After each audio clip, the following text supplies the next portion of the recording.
Welcome to United Network News, the official news channel for CARE, the Center for Amity and Restoration of Earth. I'm Sunny Galt. At UNN, you get the real news. Through our field messengers, we show you the truth about what's really taking place in our communities. We also bring you stories to help you remember who you are and why you're here, as well as regional stories that impact the people. And our World Situation Report reveals what's happening throughout the multiverse. We are here to restore Earth. In the U.S., it is Monday, February 5th, 2024.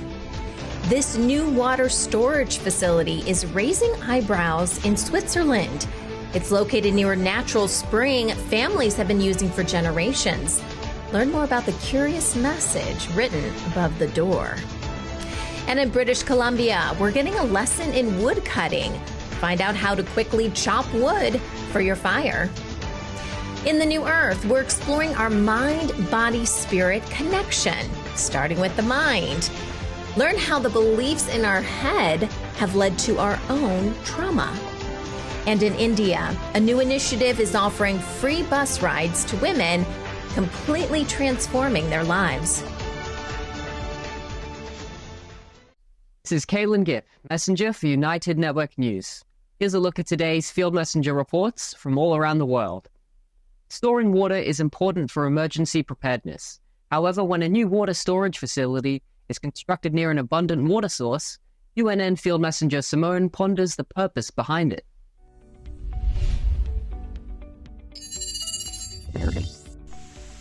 Hi, this is Simone, field messenger for United Network News. I'm here in Switzerland by Zurich Lake, and I came upon something that was quite interesting. It may be something, it may be nothing, but I actually saw that they built a large water storage in the forest here, and there's so much abundant water here. Here you see the abundant water just flowing down all day long. Winter and summer, there's no stopping it. It just keeps coming and flows into the lake, of course. This is pure mountain water, which the family that lives in this house behind it here, they've been drinking this water for generations. And the owner of the house told me that he's been drinking this all his life, since he was a child. And he's a healthy older man. And he said, they wanted to forbid him to keep it open like this and put a sign on it, don't drink this. And he's refused. These people know that nature has always provided, and they have faith. And so do we. So this is kind of built into a hill, and it has absolutely no other access. It's just one door. And the sign above the door says, we will only know the value of water once the fountain is dry. What do they know that we don't? I have a feeling that they're trying to prepare for something, or they're trying to keep the water for themselves or something. Anyway, signing off from Switzerland. This is Simone, and I wish you all a good day. Bye. Next, we visit Seton Portage in British Columbia, Canada, and learn how to split wood without power. UNN field messenger Stacey shares valuable tips to make this task easier.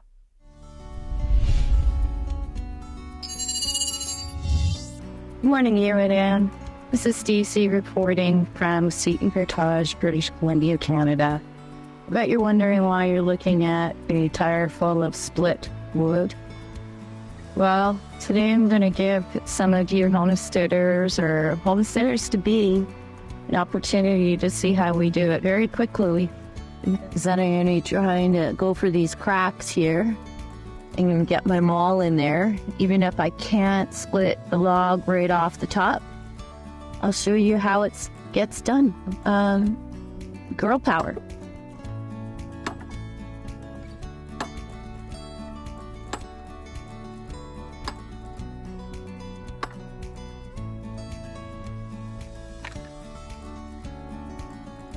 Hey. Cut number 1. All right. Now I've taken the problem out of the rest of this. This branch here, no longer a problem. I'm at a spot.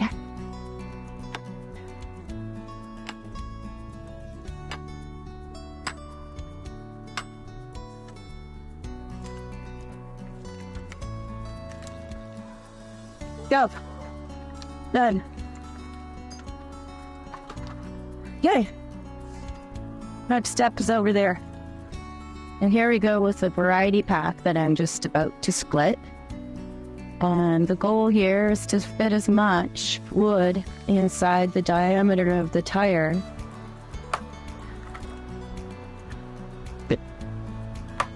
Okay.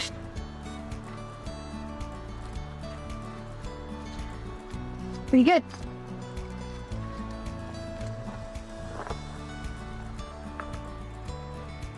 We'll bring y'all in, and that's the end result.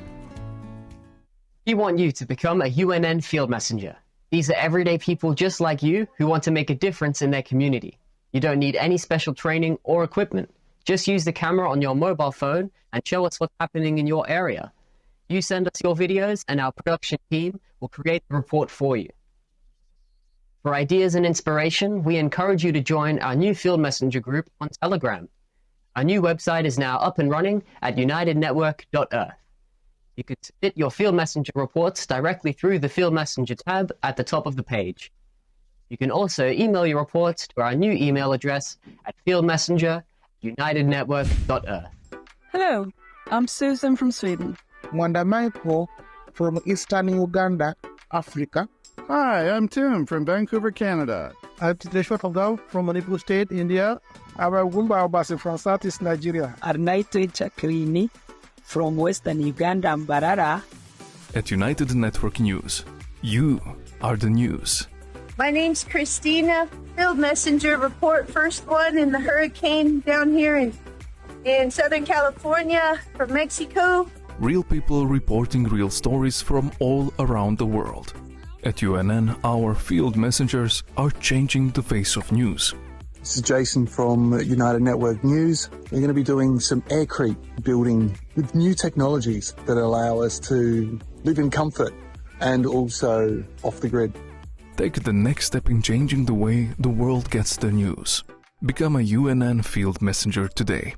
I am Michelle from South Africa, and we are the United Network News. I am United Network News. I'm United Network News. If it is going to be, then it's up to me. If it's going to be, it's up to me. Si va a ser así, depende de mí.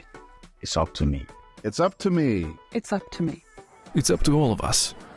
We're UNN.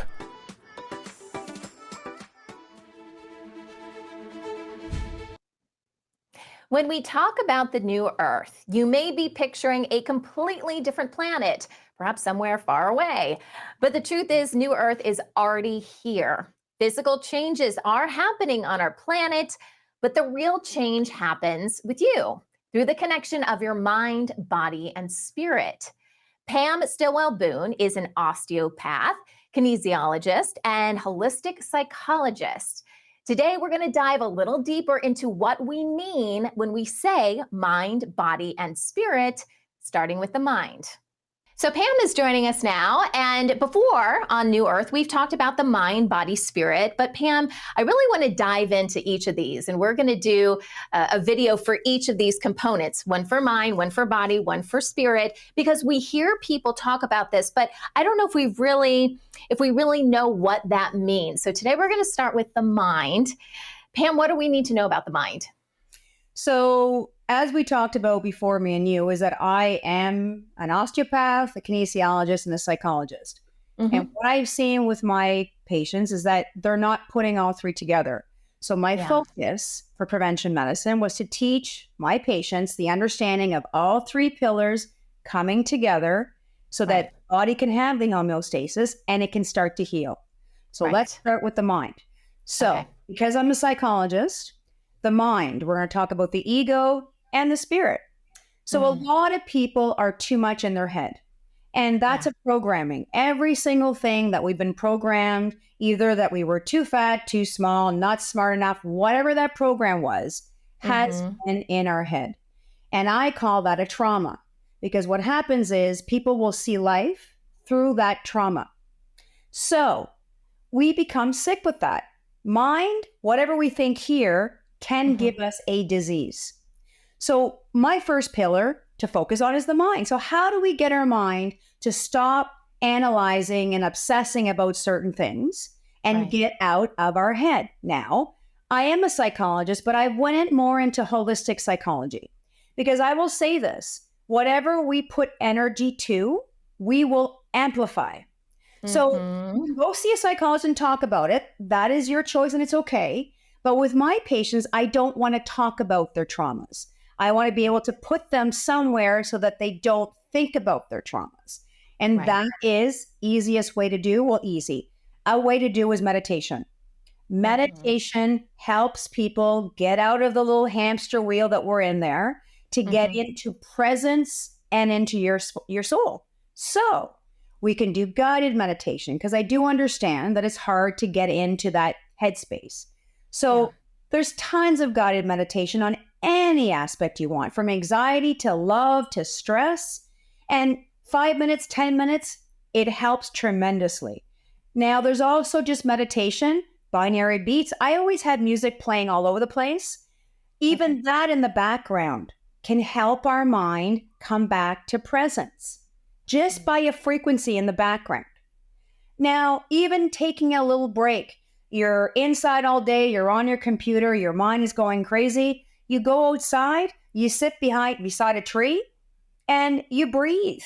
That is also a way. Now, I do lots of cool things with my patients, and we do a lot of burning exercises. So I don't want to talk about their trauma. So what I get them to do is I get them to put it on a piece of paper, because energy cannot be destroyed, only transferred. So I get my patients to transfer what they don't want to a piece of paper. And then, now you can do it with sage, you can do it with anything. And I do a little ritual, and I ask God to take this energy and replenish it with love. And then after that, I take my gratitude journal and I tell my patients, and I get them to write the opposite of what they just burned. So what we're doing now is we're changing the mind. We're getting the mind to think in a loving, positive way about themselves versus saying the things that they were told when they were younger. And when you start that, your body starts to heal, because your physical body is going to follow what your head says. And that is a great start, because the mind is the boss of everything else.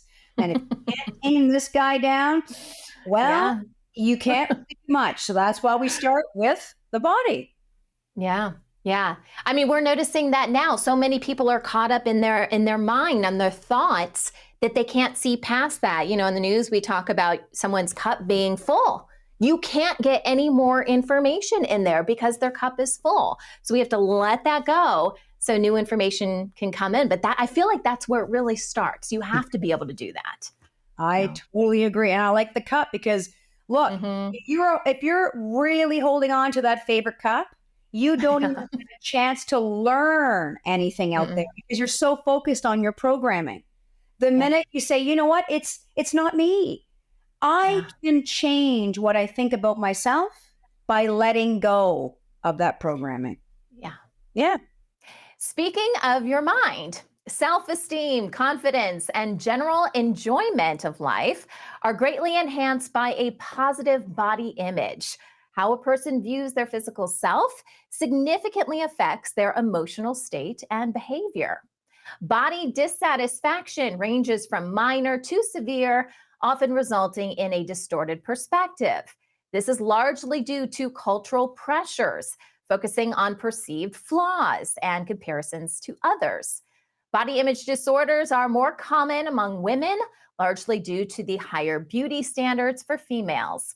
These issues can begin as early as age 3, often reflecting parents' attitudes towards their own bodies.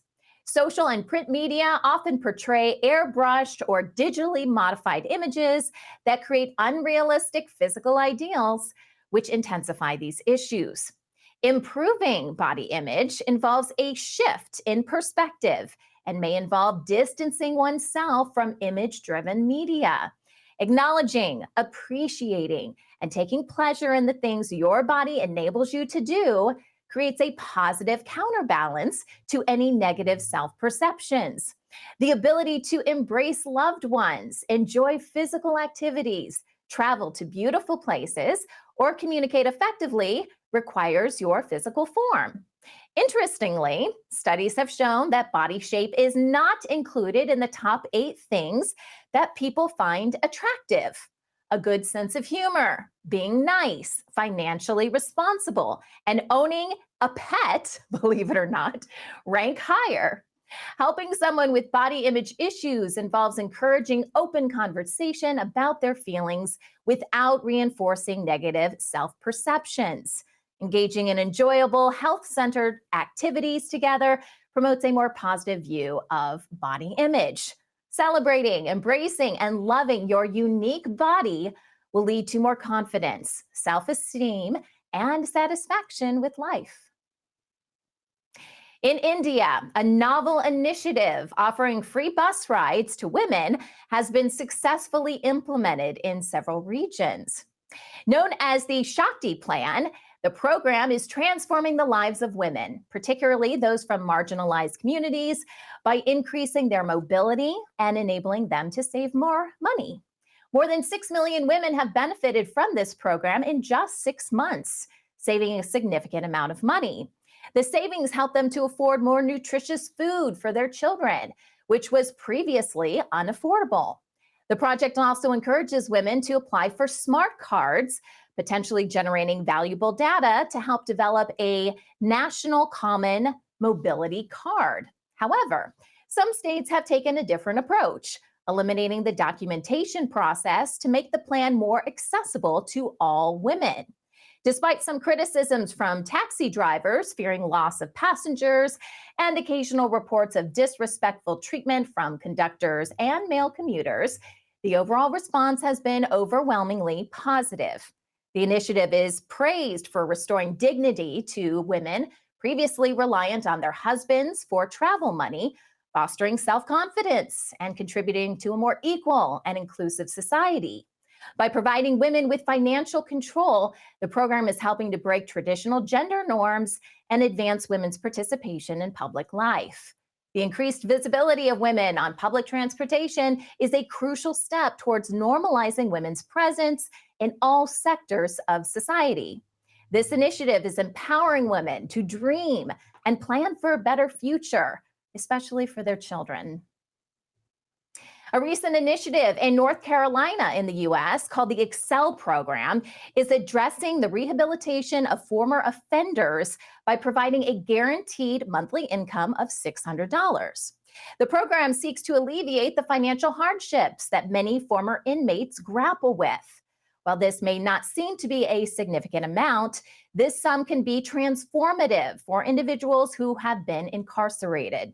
Being able to contribute to their households, help cover their basic needs, and make transitional housing more affordable creates a sense of restored dignity and purpose. The program aims to influence their decision-making positively, ultimately helping them return to society. It operates without any work requirement, reflecting the belief that economic stability should be a human right. This program is a reflection of a broader national trend with 60 cities across the United States embracing similar guaranteed income programs. The success of these programs could pave the way for a more empathetic and effective approach to supporting former offenders. This incentive and others like it provide options for addressing the needs of the newly released. A more inclusive future can be shaped by showing compassion for people's past mistakes and a belief in their future potential.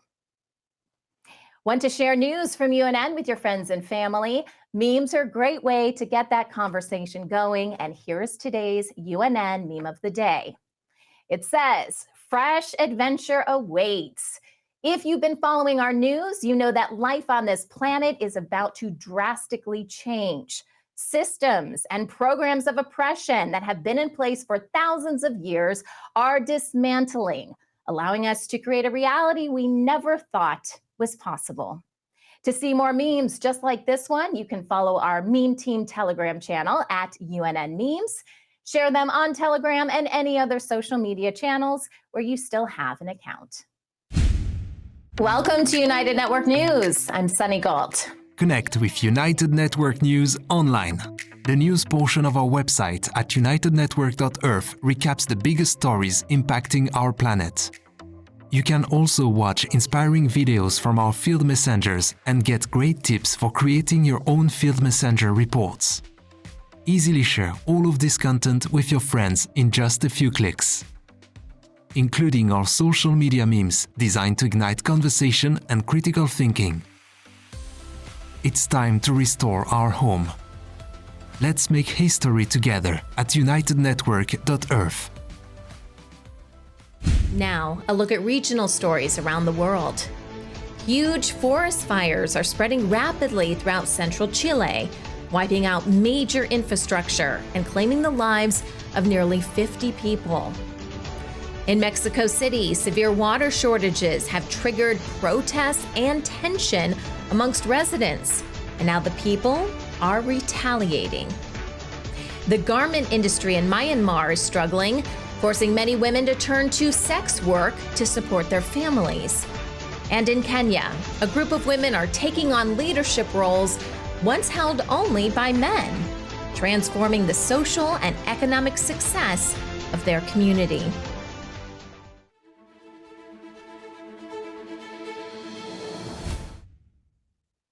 Central Chile is currently facing a catastrophic forest fire situation that has claimed at least 46 lives. More than 1,000 homes have been lost to these fires, with residents facing urgent evacuation orders. The government has deployed 19 helicopters and 450 firefighters to combat the fires, which are aggravated by the El Niño-induced drought and difficult to navigate terrain of the affected areas. Entire neighborhoods have been wiped out, local infrastructure, including bus terminals, destroyed, and critical facilities like hospitals and nursing homes have been evacuated. Authorities are calling on the community for cooperation to ensure the safety and accessibility of emergency services.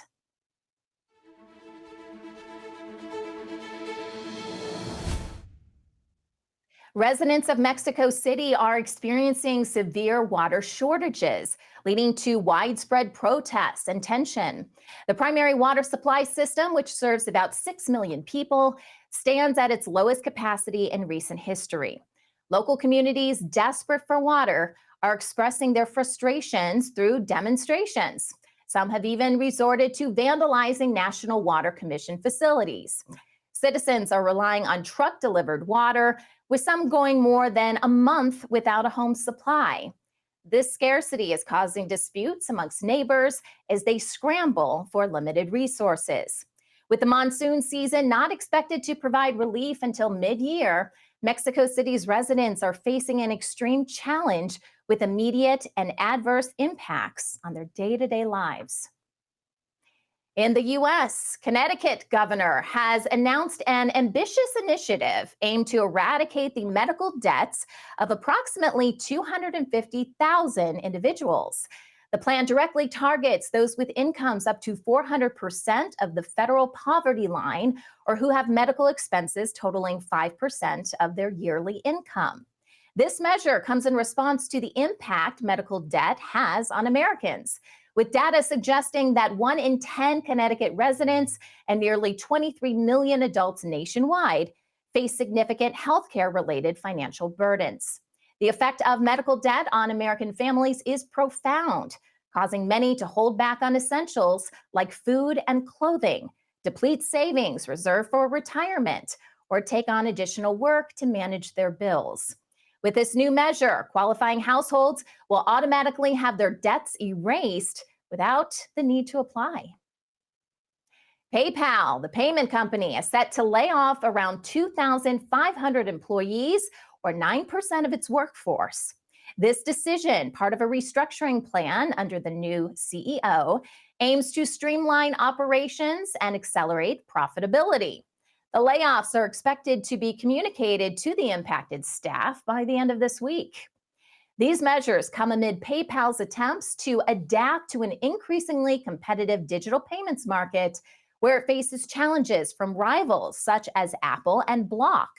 Alongside these cuts, PayPal is rolling out new AI-based products and simplified checkout processes, leading to or looking to innovative solutions to foster its market presence. The layoffs at PayPal reflect broader industry trends, as peer company Block has also initiated job cuts.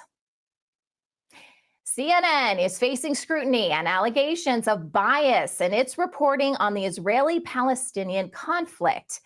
Critics argue that the network is excluding Palestinian perspectives and caving to pressure from Israeli authorities and allied groups in the U.S.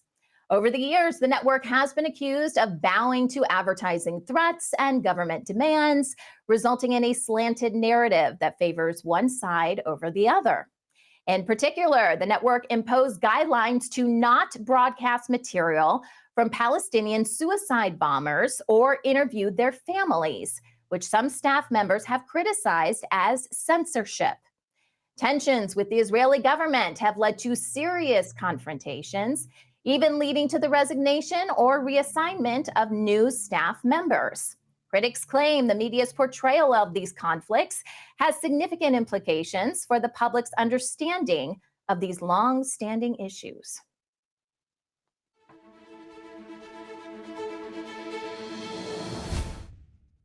Chinese investors are expressing intense concern and frustration as domestic stocks hit their lowest point in 5 years.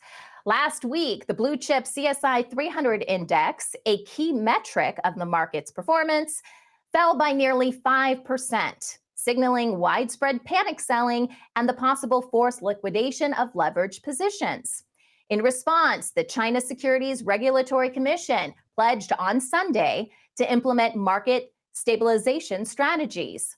The commission highlighted its intent to combat market manipulation, insider trading, and unfounded short selling. Additionally, the regulator promises to be more attuned to the investor community, addressing their concerns swiftly.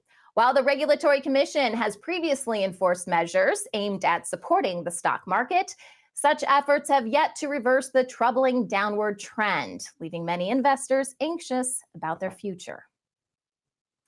Citizens in China are expressing their dissatisfaction with the nation's economic troubles and faltering stock market through an unexpected channel, the social media page of the U.S. Embassy in Beijing. A seemingly unrelated U.S. Embassy Weibo post about protecting wild giraffes quickly turned into an outlet for public grievances with more than 130,000 comments. Many of the comments diverged from the topic of wildlife, with users making satirical requests for U.S. missiles to target the Shanghai Stock Exchange and labeling the embassy's account as the de facto wailing wall for distressed investors.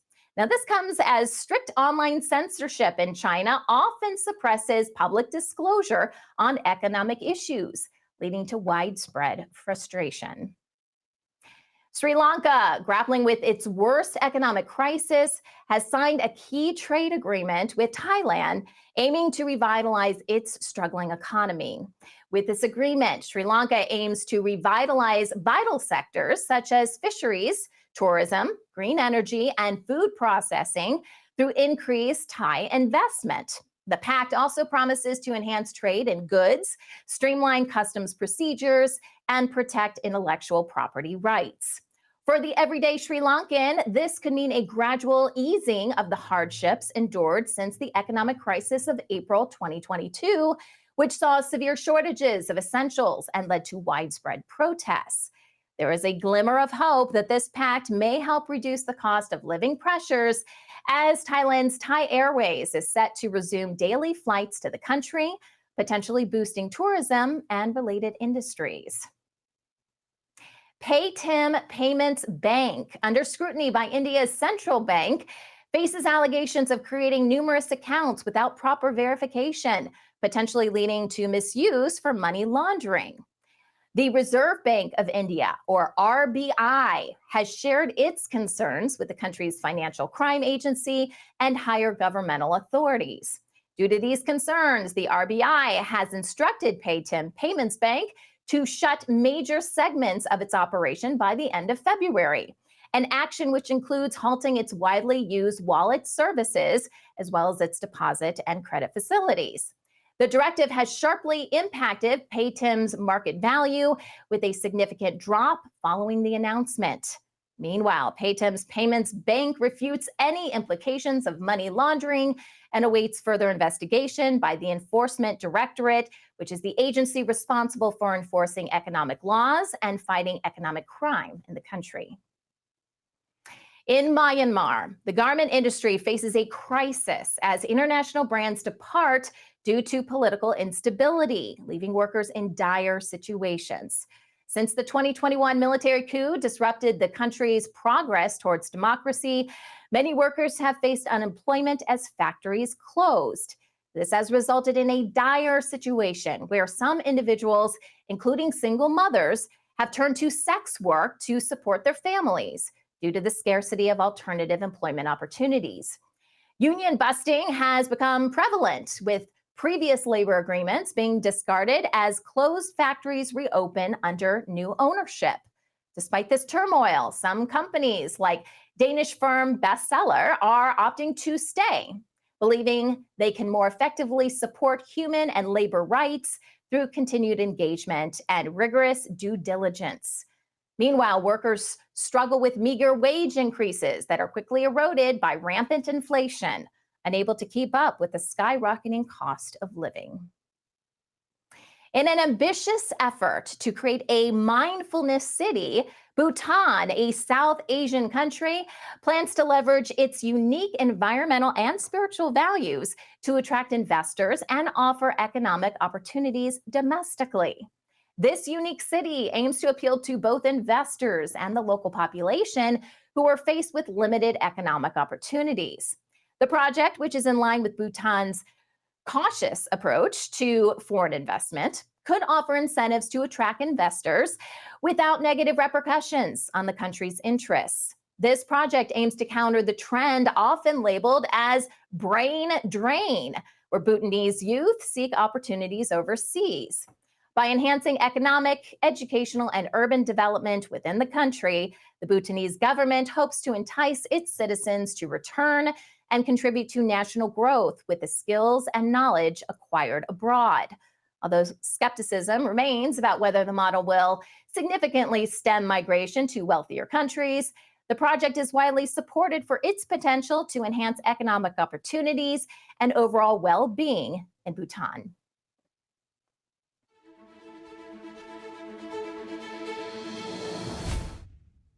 Governments around the world are scrutinizing and altering their golden visa programs, which allow individuals to obtain residency or citizenship through investment. Australia has officially discontinued its significant investor visa program, originally established in 2012. Under the terms of the program, foreign nationals were required to invest a minimum of 5 million Australian dollars or $3.25 million for residency rights, with the majority of successful applicants being Chinese nationals. The government, aiming to attract beneficial economic activity, has instead found that the program failed to achieve its objectives and attracted corrupt officials seeking to launder money. In Europe, the EU has clamped down on visas for Russian and Belarusian nationals, post-Russia's Ukraine invasion. Nations like Portugal, which amended its golden visa program, and Cyprus, which revoked the citizenship of a known Malaysian fraudster, reflect growing concerns about the misuse of these programs. In Australia, small business owners and pharmacists are reeling under the impact of a notable increase in shoplifting incidents.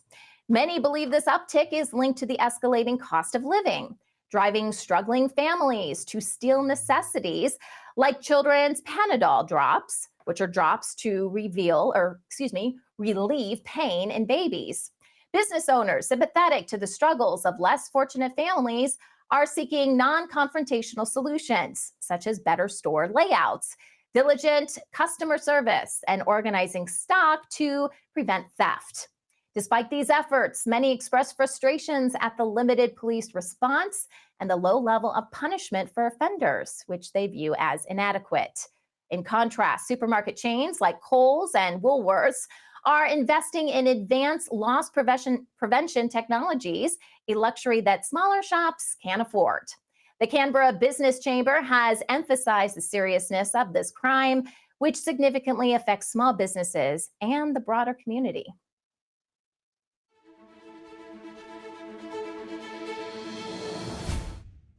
Travelers using the Eurostar rail service from London face potential delays and restrictions as new biometric border controls are set to be introduced.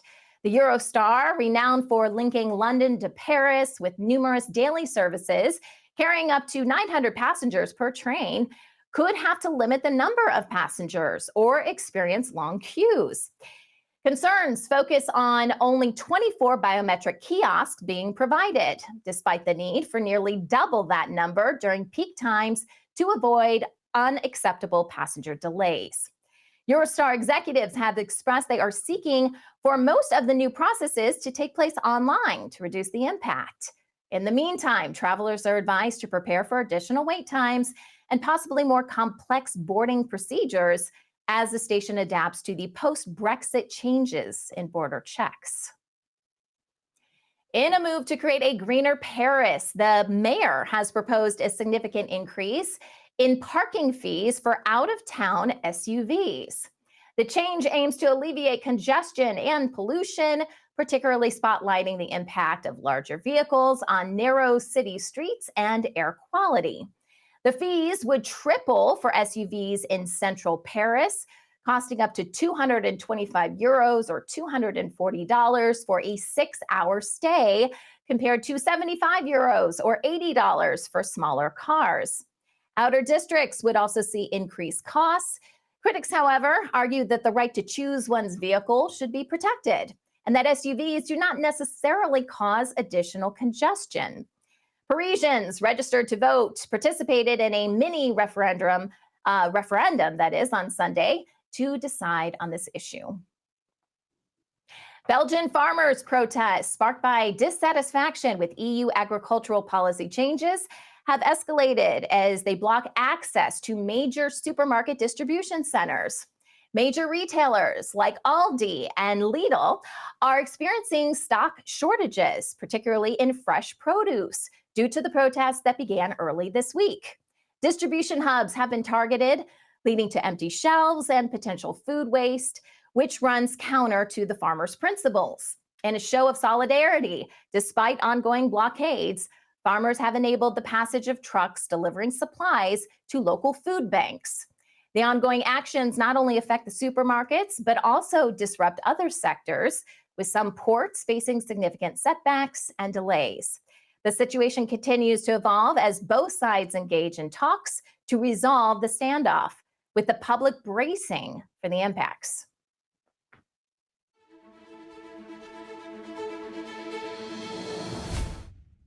Severe food shortages fueled by conflict and drought are devastating Ethiopia, leaving millions without reliable access to food. Reports indicate only half of Tigray's farmland was planted last year, resulting in negligible yield.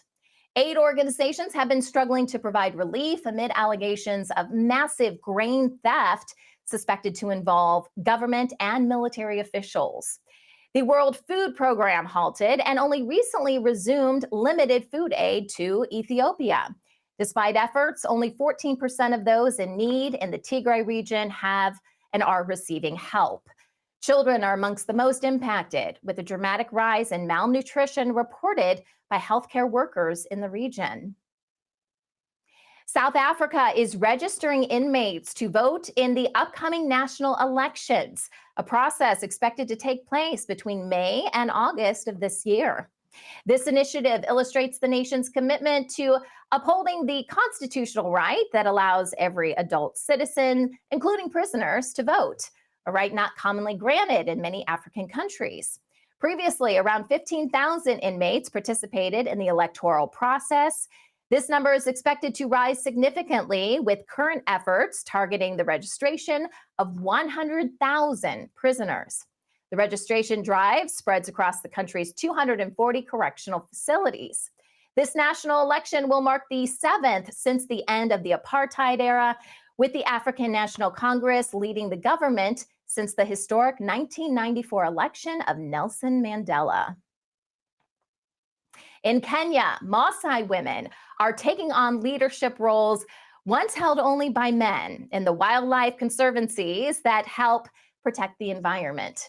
These important areas, located just outside national parks, are managed by local communities, and they're critical for keeping the land safe from development. At the same time, they bring in money through wildlife tourism. Programs that promote empowerment have led to more women getting involved in education and stepping into roles where they make key decisions for their communities. Now women are involved in leadership. They manage money and create new jobs, challenging the old male-dominated norms. They are boosting their family's income, and their new ideas in managing natural resources are also motivating young girls to think beyond traditional expectations. As women launch their own small businesses, they're changing how the community works, proving that when women are educated and empowered, it can transform the social and economic fabric. Want the latest updates from UNN? Be sure to follow our channel on Telegram called United Network News Channel. This is our official Telegram channel. It's where you'll find direct links to our newscasts and our in-depth field messenger reports. And for those of you who would like to continue the conversation, we encourage you to visit our new chat room on the United Network app. It's called United Chat. We'll discuss this a little bit more in today's World Situation Report. And now, the World Situation Report with Kimberly Gogan from the Office of the Guardian. Rothschild and the Order of the Dragon released their assets over the weekend, with the exception of a few. Find out what this means for you. This includes governments, banks, operatives, and much more. But it's not over yet. Find out what they have planned behind the scenes. Many are speculating the drop-dead date for banks and governments to act, and the day is not too far away. The February Lionsgate is now in its waning period for the next 6 days. More on what to expect in today's World Situation Report. Now here's Kimberly Gogan with the Office of the Guardian joining us live. You look so pretty today, Kim. Thank you, Sunny. So do you. Oh, thank you. I feel like our colors complement each other today. Oh, yeah. We're matchy-matchy, aren't we? Isn't that cute? Yeah, you got the memo. We didn't plan this, guys. No, we did not. So I'm assuming we had a busy weekend. I know Friday was kind of crazy, so get us up to speed. It was a little crazy.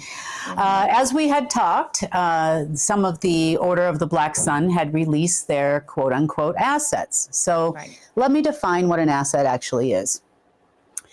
Again, just to repeat. So an asset of the order could be virtually anyone. It could be someone that they find on the street that has a particular knowledge or a particular skill set, such as a scientist. It could be someone in government that isn't involved with the order, which is a rarity. It could be recruiting someone that recently took a government position. It could be someone who's a pilot. As an example, you could fly for a regular commercial airline and be recruited to be an asset. And this goes for the Order of the Dragon, and it goes for the Order of the Black Sun. They both do it. Both sides do it. It could be civilians that are in an area where there's a war, as another example, where they could give intel and feed intel through to the order as an asset. You could be someone who manufactures weapons. You could be someone that came out with a new technology that they would like to own and control. You could be someone that came out with a pharmaceutical and they want to own and control that. You could be a bioengineer or an oncologist or someone like that, for that matter, that might have discovered a cure for this or an abnormality in something else, and they want to keep it hush hush. You either become an asset or you don't.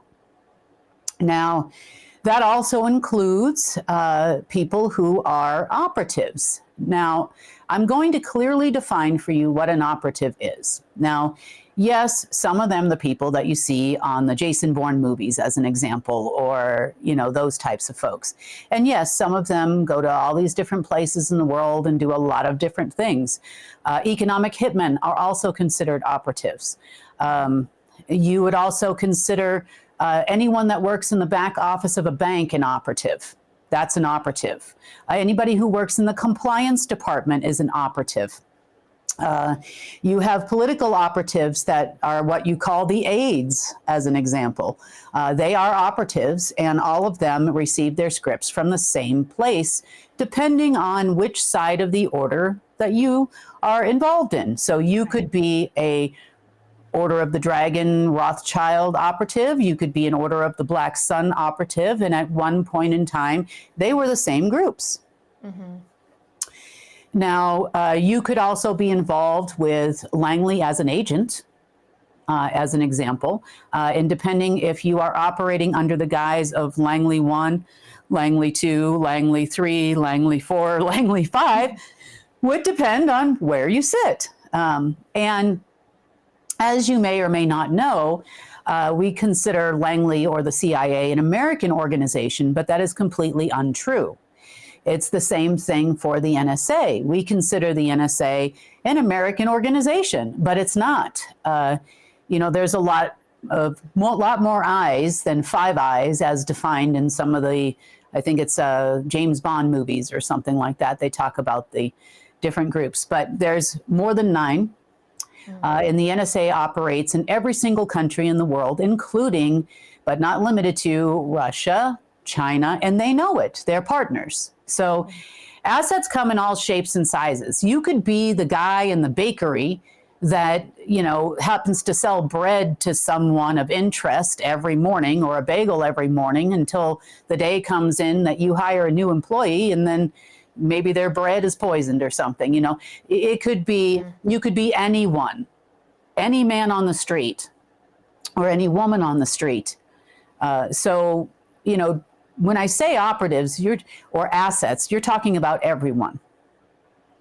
You're talking about journalists in the media. Mainstream media, small TV stations can be recruited depending on what's going on in that particular area. It's not just the big CNN and some of the larger conglomerates. It's everyone and anyone.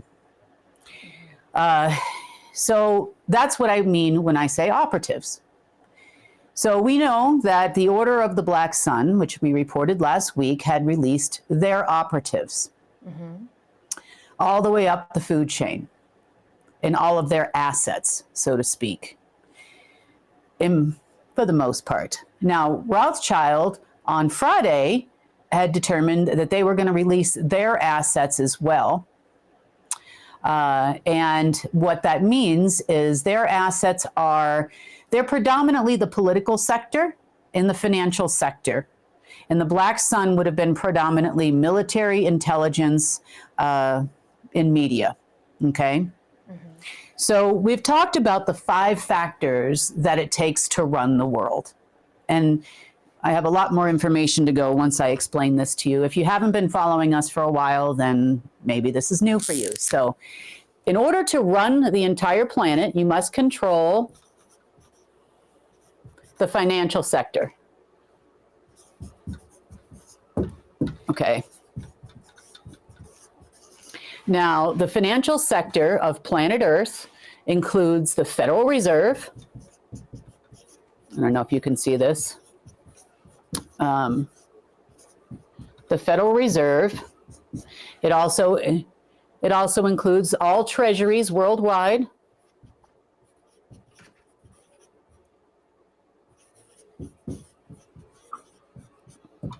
It also includes all central banks.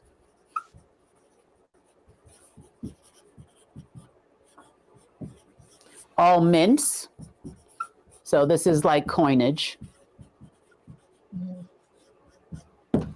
It would be the MICR, which is your magnetic ink that appears in all your notes, and the control of who can use it and who can't. One of the main parties in the world is De La Rue, which was also controlled by the families under the financial sector. And then, of course, you have all banks in the world. And by banks in the world, we have your tier 1 banks. That's what everybody talks about when they're in RB land. Tier 1 is going to go first. That's what they mean. This is your worldwide banks, your Bank of China, your JP Morgan Chase, HSBC, Barclays, Wells Fargo, Bank of America, Standard Chartered Bank. I'm trying to name them all off the top. Credit Suisse, UBS.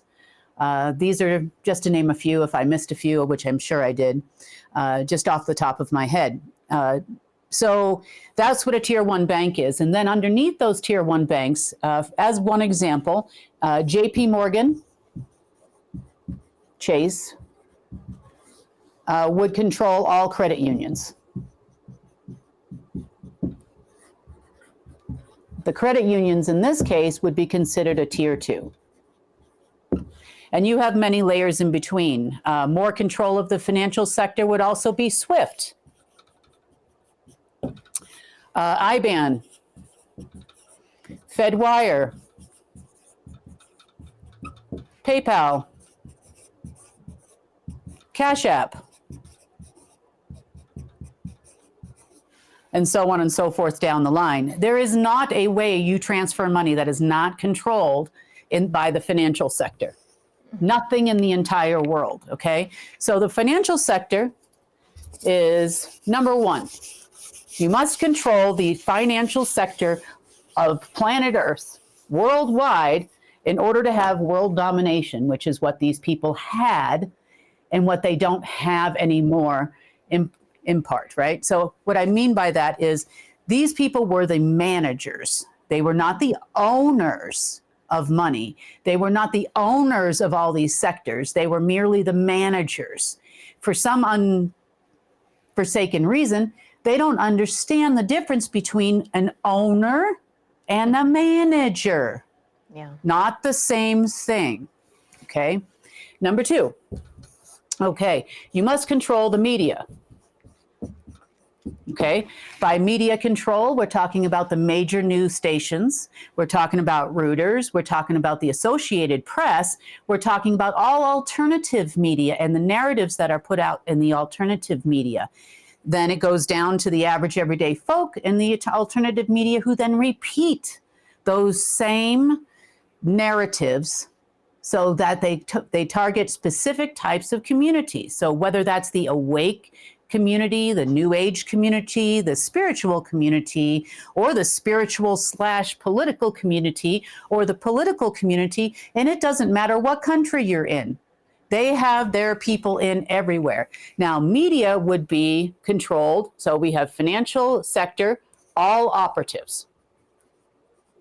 So if the rotten children and your Federal Reserve and the thing that everybody complains about, and your Lee family in China, the Red Dragon of Russia, the Green Dragon of Iran, which was Khomeini when he was still breathing, and a number of other different places in the world, you would have 9 sectors, and you would have had the management, right? The slave masters, the management staff, Order of the Dragon. Rothschild is Blue Dragon, in case you didn't know. Okay. Now, underneath them, second in rank, are your operatives. Now, your operatives are the ones that would get orders several layers down, which would go to the Order of the Dragon. Then eventually it would hit an operative, and the operative is the one that would have to structure how it was going to happen and then make it happen. So, for example, say the Rothschilds got an order from the covens, who then got an order from the coven masters, who then got an order from the parents, who then got an order from Enki and Little Marduk, who maybe or may not have gotten an order from the Abraxas. Okay? And then eventually, in the past, Anti-Source. That's who all these people work for. Lucifer, you know, so on and so forth. Okay, so operatives are then the guys on the ground and the ladies on the ground that if there's a bank that they want to take down and they want to take over all the assets, say the tier 1 banks are going broke, we know this. And if they wanted to move all the assets of a tier 2, tier 3, or tier 4 bank into, say, the Federal Reserve or into, say, a tier 1 bank, then these operatives would be your guys. They're already in the back office. They're already there. All they got to do is basically pull the plug, flip the switch, and the assets, and then before you know it, the bank goes under. That's what we were seeing about a year ago this time. And last summer, and they were saying 41 banks last summer were slated to go under. That's why State Street Bank was targeted. The ones with the most assets, so they could move those assets to their next favorite bank. It's called a consolidation. This is not about the banking system going bankrupt. It's about them going bankrupt and not being able to support all their operations. Okay? Media control, that's very easy. Sonny, you worked for a couple of different news stations. Now you work for the best one of all, but that's just saying. and they all receive, what do they call it? They call it the white line or the white paper, the white...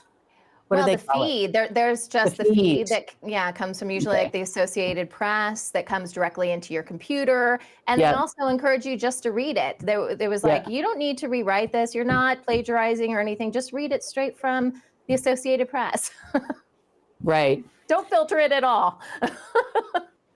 Well, see, that's the point here, right? So if you control the Associated Press or you control Reuters, you control the narrative, even through the smaller news stations. Yep.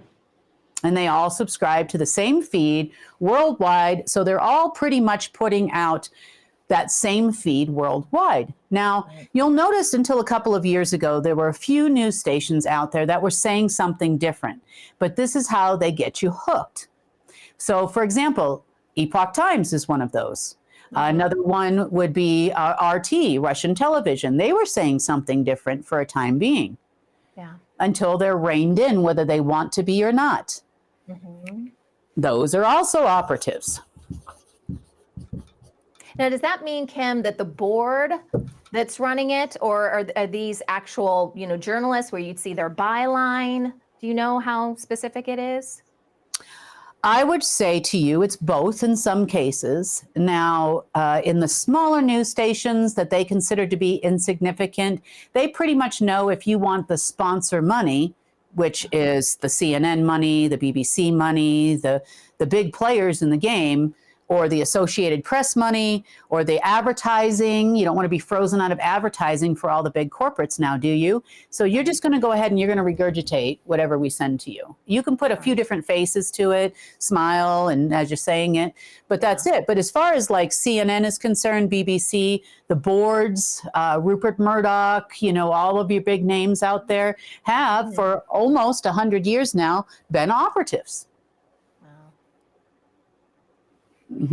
And as you go higher up, the narratives that are fed to the Associated Press would have actually come from, I wonder how long this is going to stay on that tube place, it's funny. Okay, so, and the same goes for, so it's Associated Press and Reuters, Reuters for mainstream media. And then in alt media, we have people saying, oh, they have intel sources that tell them. Right. Yeah. So they may be talking to a military guy. They could be talking to JAG. They could be talking to a Navy SEAL. Heck, they may be a Navy SEAL in some cases. But they too are fed intel down the food chain. So it goes typically to the operatives that have been assigned media duties, but they used to get orders from the Order of the Black Sun. It could be the Orsini family, it could be the Pallavicini family, it could be any one of the black nobility families that they would have gotten orders from. Now, they would have gotten orders on their side of it from the covens, then the coven masters, then their parents, like the Dark Prince as one of them. And then eventually they would have gotten orders that would have all come from the Abraxas on behalf of Lucifer. So if you can control the media and you can control the narrative, then you also have a big hand to play. Remember, there's security. The Black Sun was security for the Order of the Dragon, or the line of Solomon. They were Solomon's demons. Okay? So they were managing the media, which is also a form of security. Need security for your political sector, anyone? Need those political lies? Need those political lies to stand firm? Hey, did you have a politician that happened to be doing bad things to little boys and girls? Well, then we're your people. We're going to protect you. That'll never hit the mainstream media. Let me tell you how much you're going to pay us for that. At the highest level, it was 10%. Okay. 10%. These are your fixers, right, Kim? That's fixers? that. Yep. This is your fixers. You know, ever see the television show Scandal?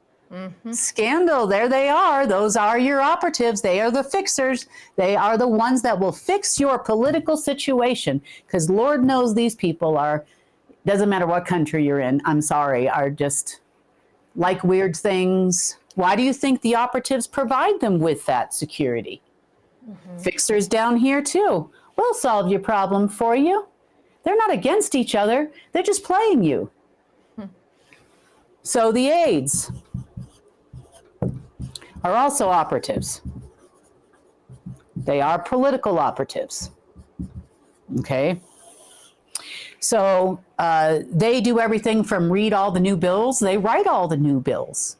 They are the ones that handle all the lobbyists. When you want to get something done in Washington, D.C., you're talking to the aides. You're not talking to the Schumers of the world. You're not talking to the Putins of the world. You're talking to the aides.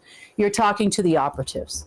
They will arrange everything. These are the people that show up 2 weeks minimum ahead of time for a G20 summit or a G7 summit or a World Economic Forum or anything that has to do with this particular sector. These are your people, men and women that make all the arrangements. So by the time you see a president or a head of state shaking someone's hand on TV, that's because these guys have already finished it. And here comes the actor, you know, or by any other wave, you know. There comes the actor. So that's operatives too. So they control. Here they go. Okay, so when I say that financial and political operatives have been released from the Order of the Dragon, meaning they're no longer having to take orders from those people. And there's a trick to this. So we're going to talk about it because it's important, okay?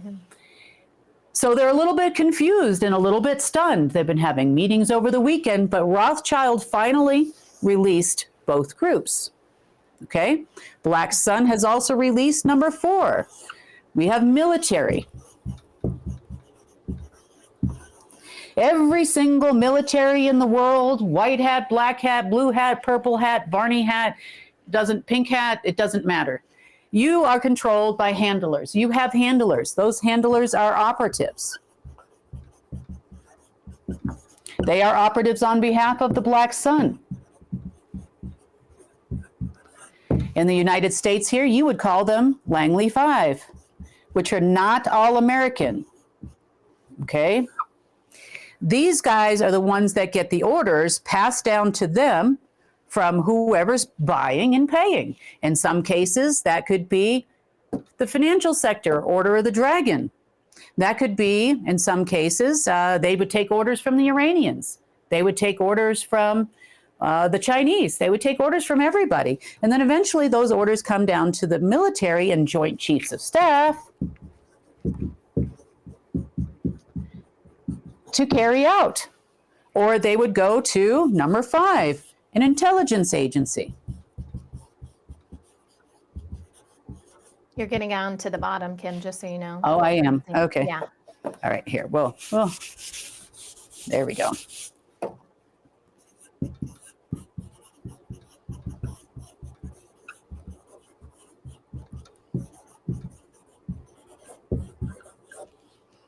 Okay. Intelligence agencies. So these are the 5 factors in the world that control the entire world. And they are all orchestrated by operatives. Mm-hmm. So you may like whatever that is walking around in the White House, you may not. You may like who used to walk around in the White House, or you may not. But it doesn't matter because it's the same people. Yeah. It's this. Matter of fact, a lot of the Trump ones are Reagan, what they used to call the Reaganites. Mm-hmm. You know, they had their time in office. Reagan's obviously no longer with us, has already served his term. And some of the older guys decided, hey, we're going to be the Trumpites too. Mm-hmm. And we're going to give it another go. I'm ready to give it another go, So pretty much what you're seeing right now, and this is the important thing to understand. When the Order of the Dragon and the Order of the Black Sun and Langley 5 failed during Lionsgate this weekend to get anything done, they decided as a strategy to release the operatives. Now, the operatives are all happy, pretty much. We are not beholden to them. We don't have to wait anymore. We can explore other options with which to get money. Or with which to run the country. And maybe it's our time. Maybe that's what they're saying right now. They also gave them a second phone call on Sunday morning and told them that, don't forget, you're still beholden to the Satan covenant, even though you're not run by us. Now, that is a covenant that expired a long time ago. So they went to the archivist, they got the information, the archivist presented them with the correct information that it had expired, and then they kept moving on. When did it expire, Kim? Do you know? Oh, God, 6 months ago, 8 months ago. Okay. Mm-hmm. Yeah, that hasn't been a thing for a while. It might even be over a year now. I can check. I don't have it written down right in front of me. That's a lot of notes. It's in the notes, guys. If you're on Telegram, my notes are on Telegram. You can find it. But it's been a while. Right. Yeah, okay. So what they're trying to do, now the reason why they did this yesterday is very clear to me, okay? Which is also how it affects you. So as you can see, these guys are not bad women and ladies. They're just people, they work. In other words, I know of several people that in their lives had, let's just say they committed some kind of a crime. It could be something as little as a DUI. It could be something as big as tax evasion, or something major. A violation of the RICO Act could be another one. A violation of the Privacy Act is another big one. That's huge. And they could have violated any one of these things. And then what they do is you could just be a random person, but if you seem useful to them in some way, shape, or form, such as attacking Kim or something like that, that could happen, or Sunny, or they don't want Sunny to whatever, or Kim to whatever. So then they'll pull you aside, tell you if you don't want to go to jail for X, Y, or Z, that's when they pull you in. See? Mm-hmm. So you now are an asset by no fault of your own. Yes, maybe you did something bad, or you made a mistake or whatever, but it opens you up to becoming an asset. And life is an asset.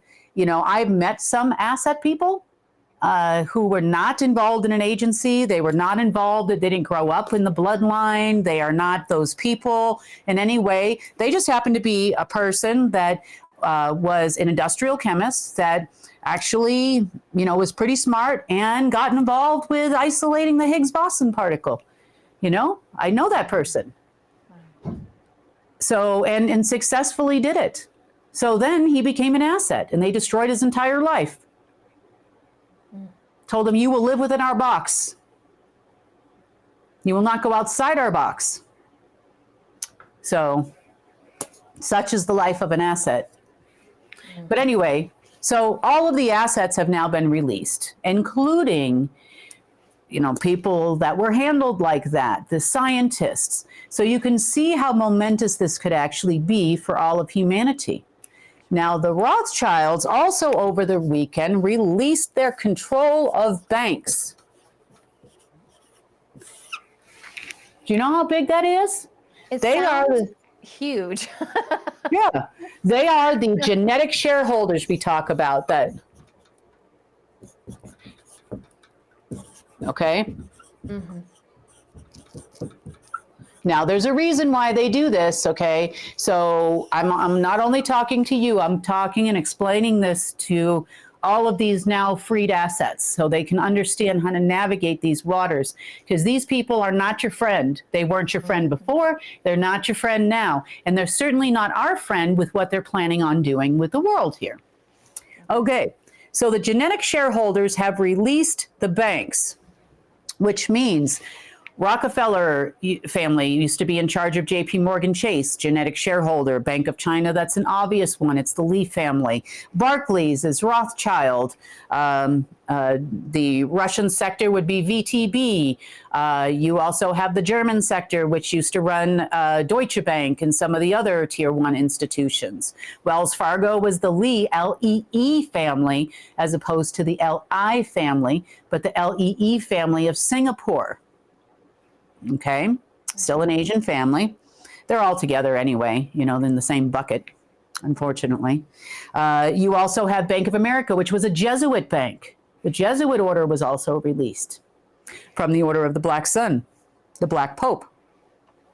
So all of these banks are now what you have is you have a bunch of operatives that have been the bankers for sometimes decades, if not more. And they're sitting in the banks going, now what are we supposed to do? There's no hope of any money coming from Rothschild to help us run this bank. Now what are we supposed to do? This is what's happening over the weekend. They are trying to develop any way possible to get money on their own, because remember, when someone like that is freed, the last thing they want to do is get involved with what they consider to be another boss. Sure. So they don't know me from Adam. They know me from the lady that talks on the internet. And if you're here locally, you know me really well. Like, you know when I shower and how long I work and all that kind of stuff. And that's fine. So anyway, that could be momentous for us if we play our cards right. Meaning, I have no desire to own a bank. None. I've already owned banks, small ones, not big banks like this, but small ones in my life. And I don't want to own a bank. I don't have time to own a bank or run a bank. But I know many qualified people who can do that. So we'll talk about the strategies and possible options here, okay? Number two, Rothschild also released governments. So they are no longer trying to control, for now, their political operatives in governments worldwide. This is a huge shakeup. Yeah. The actors have received their scripts to get on TV and say what they're saying. What are they going to do with no script? I don't know. What are the operatives going to do? But I also feel like there's a huge catch coming. You know what I'm saying? There's a huge, you can smell it coming, can't you? Oh, yeah. Right? Yeah. I mean, when I heard that the assets were being released, I'm like, that seemed to happen a lot easier than we thought it was going to be. So. Oh, yeah. I know, right? Yeah. Militaries and intelligence. Yeah. Yeah. And media. We'll put media up here because we're getting too low. Okay. Now, I need to inform you of something else. So based on, it's not just me, it's a number of other groups of people, banks and the financial system will hit critical mass by the 15th of February. Now. What does that mean, Kim? Can you break that down a little? What does that mean, critical mass? It is the day that banks will no longer be able to tread water. It is the day when the markets will no longer be able to tread water. It is the day where you will see governments no longer be able to tread water. That is the day. Okay. Estimated, it could be a couple days off, so don't shoot the messenger. But if I'm saying it, I know for a fact that the operatives that used to work in these sectors, because they're financial analysts too, have given the information to their alleged former bosses. So over the weekend, as they were having the operatives, they were having their meetings, it became apparent to the Order of the Black Sun, to Langley 5, and to Rothschild that this plan may backfire on them. Remember, I told you I was going to play on the side of the operatives. There's a reason for that. And the assets. Let's call them the assets. Now, that's why they thought quickly and made up a weirdo covenant that has expired a long time ago. You guys don't forget, you guys still have an obligation in some way, shape, or form to us. You know, not maybe to us directly anymore because we released you. We're your friends now. But you still have to report to Satan or Lucifer or the Abraxas or other people that are no longer with us. Yeah, they don't even exist anymore. Well, and they really don't think very highly of these people because all they did was go and check and then resume things back about 2 hours later with everybody and explain to them what they have found out. And here's all the documentation. And, you know, they're very transparent, you got to say. And, you know, they're kind of feeling like they're all in this boat together. So what do they want to do? What is their plan? Now, there's a reason why, don't get me wrong, China's broke, okay? They are. But China's deep state is the one that's draining the markets.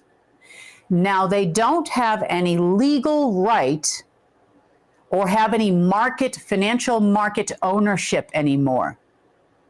There was a worldwide collateral pool of all markets worldwide at one point in time, and that no longer exists.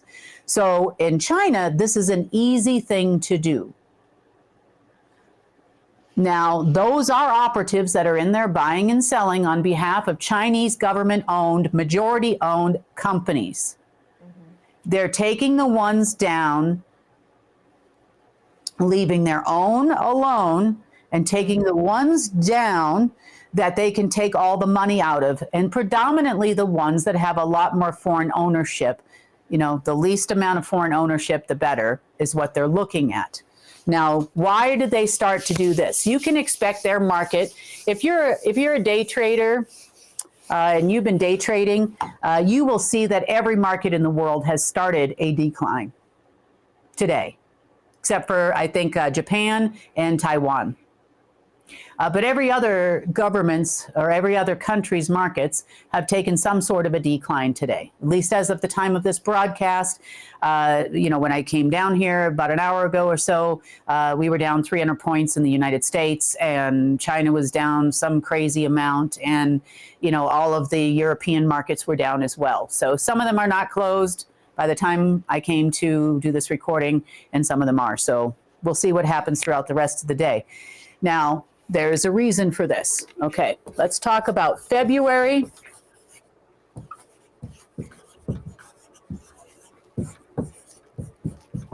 Okay.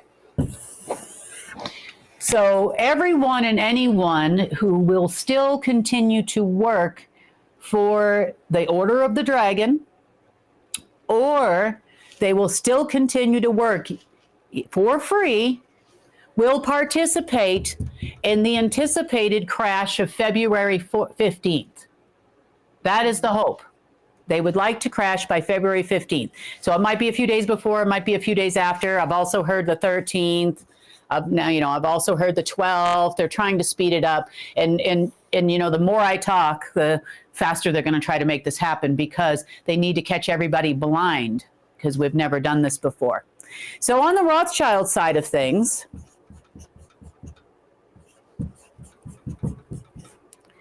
in the Order of the Dragon, And with them currently on this plan is Langley 5.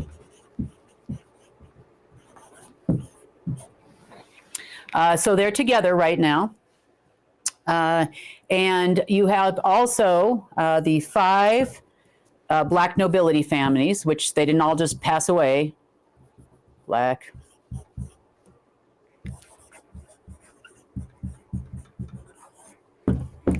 Looking to capitalize separately and individually, in most cases, from the crash.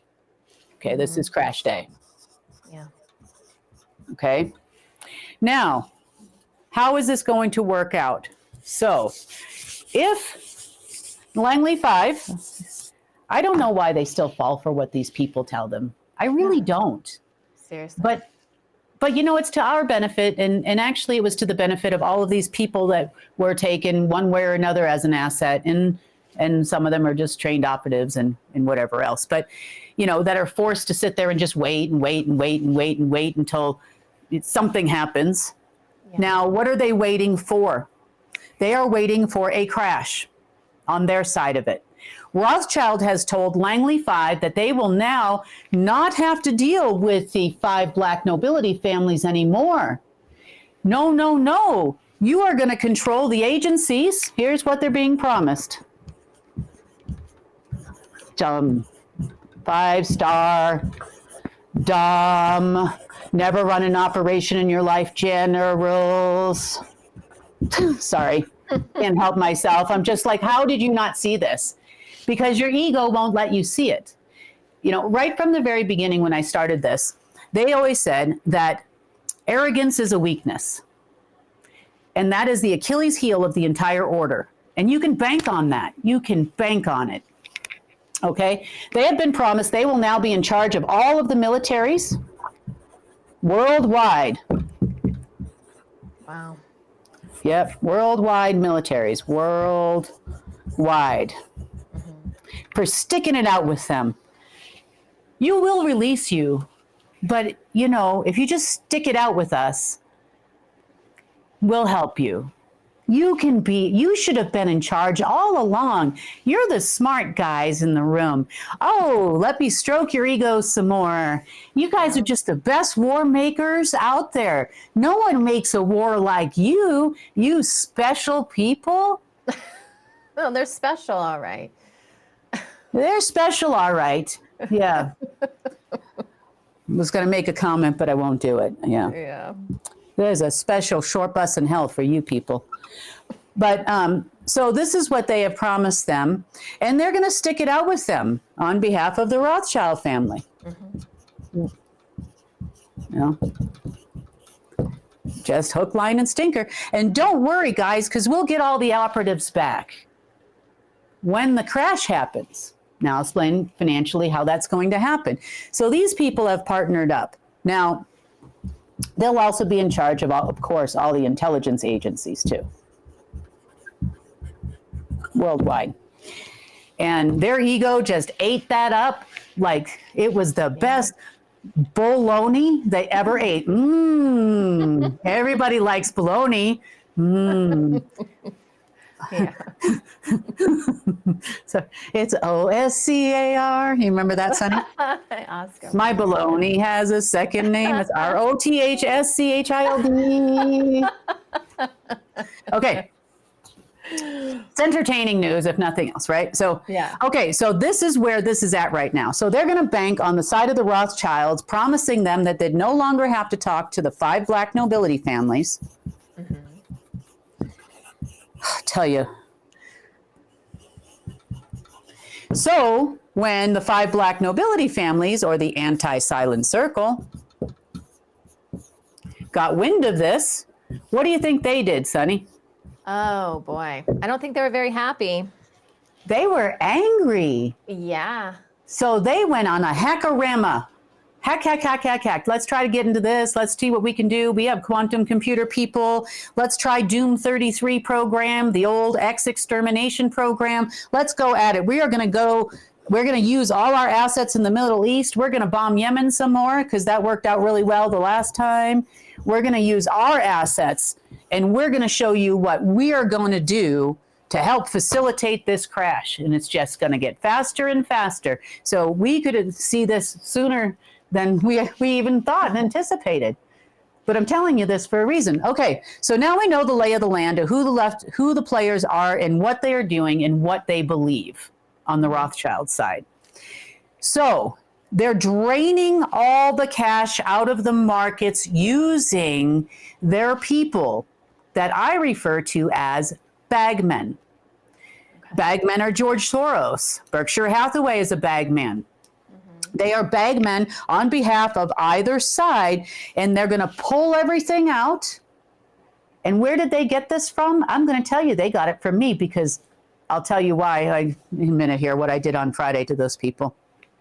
Yeah. Now, if all the banks in the world, which is what that would then move on forward to a banking crash. Now, that doesn't necessarily mean that your money in the bank is not secure or anything like that. It would move into the bank itself as an organization, as a corporation being insolvent, which they then could nationalize those banks. That's their plan.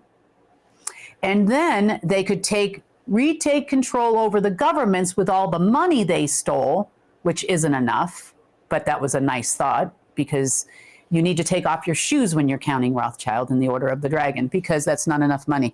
And then they figure they can do at very minimum, they can reacquire some of the operatives, at least the political sector, and then thereby they'd control all the assets of all the banks worldwide once again. So any operatives that they didn't reacquire in the game, then they would actually be pushed aside from their new system. If they are successful, then they believe that they still have the capacity to install a central bank digital currency and your ID 2020 plan. That'll become your new currency of the world based on all the assets that they recently acquired. You still with me, Sunny? Yeah. Oh, my question is, why did they have to release the assets in order to do this? Was it just to give that new group that was plan more clout? Yeah. Plan B. That's plan B. Okay. They still have Langley. They still have this. Plan A is Kim. That would be me. Will side with the operatives, because I've already said that publicly. And I would be dumb enough, which I'm not, to keep the same structure in place that's here. The governments run this, the banks run that, the Federal Reserve runs this, and the Treasury runs that, and all that kind of thing. I would be dumb enough to do that. And the operatives would be dumb enough to do that. They were banking on that. But since they've kind of come in the last 24, 48 hours to realize that Kim nor the operatives are dumb, we would split that up into millions of pieces. Yeah. Ownership would be the people.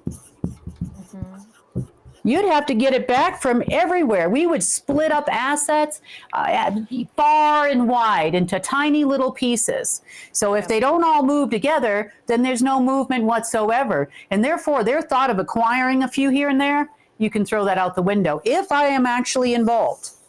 Okay, right now, I've heard some chatter. Yes, I've heard some chatter. No, but if I'm involved, that's how it's going to happen. So people would own governments. Fair enough? Yep. But we need somebody to manage it, because we can't have, for example, in the US, over 300 million people trying to run government. Right. Everybody's got a different idea. Everybody's got something else that's important to them. That would be a mess. But you need to have managers. Which they always have, right? We have banking managers. We have all kinds of managers that could take up these assets, own those assets, manage those assets on behalf of everyone, and be paid very handsomely, unlike they are now. And they don't have to split it with everybody in their downline, because you are now direct It used to be the Alpha system, then through to the Omega system, then down through the Inkies, Enlils, Marduks, and Abraxas, and all those people, and then all down to the Covens, or parents, sorry, next, then down to the Coven Masters, then the Covens, then the Orderers, respectively, then your respective handlers and your Langley Fives, and eventually it comes down to you. But right now, you and I, we have nobody between us at this moment. And as long as we structure this right and do it right, you can retain ownership, and their plan B will never work. Right. And I'll leave it at that, because there's definitely a plan in my brain down to the last detail, as I showed you with assurance, as I showed you with all the other things that we're doing right now. You know, there's definitely a plan for this. Mm-hmm. It is not in my best interest right now to say that on a public channel. So I will explain it to you eventually if it happens, or it doesn't happen. We'll see. So there are some options. Nationalizing the banks has always been an option. I've been talking about it for years. We can use martial law and the GIA here for a time period of a year or 2 years, or whatever we need to do.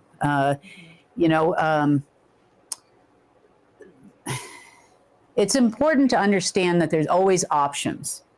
So there's a lot of fear going on, but now you know the real reason behind why we're seeing market volatility, where the money is going, what actually is happening. So you can, if you are clever enough, it's going to go back up.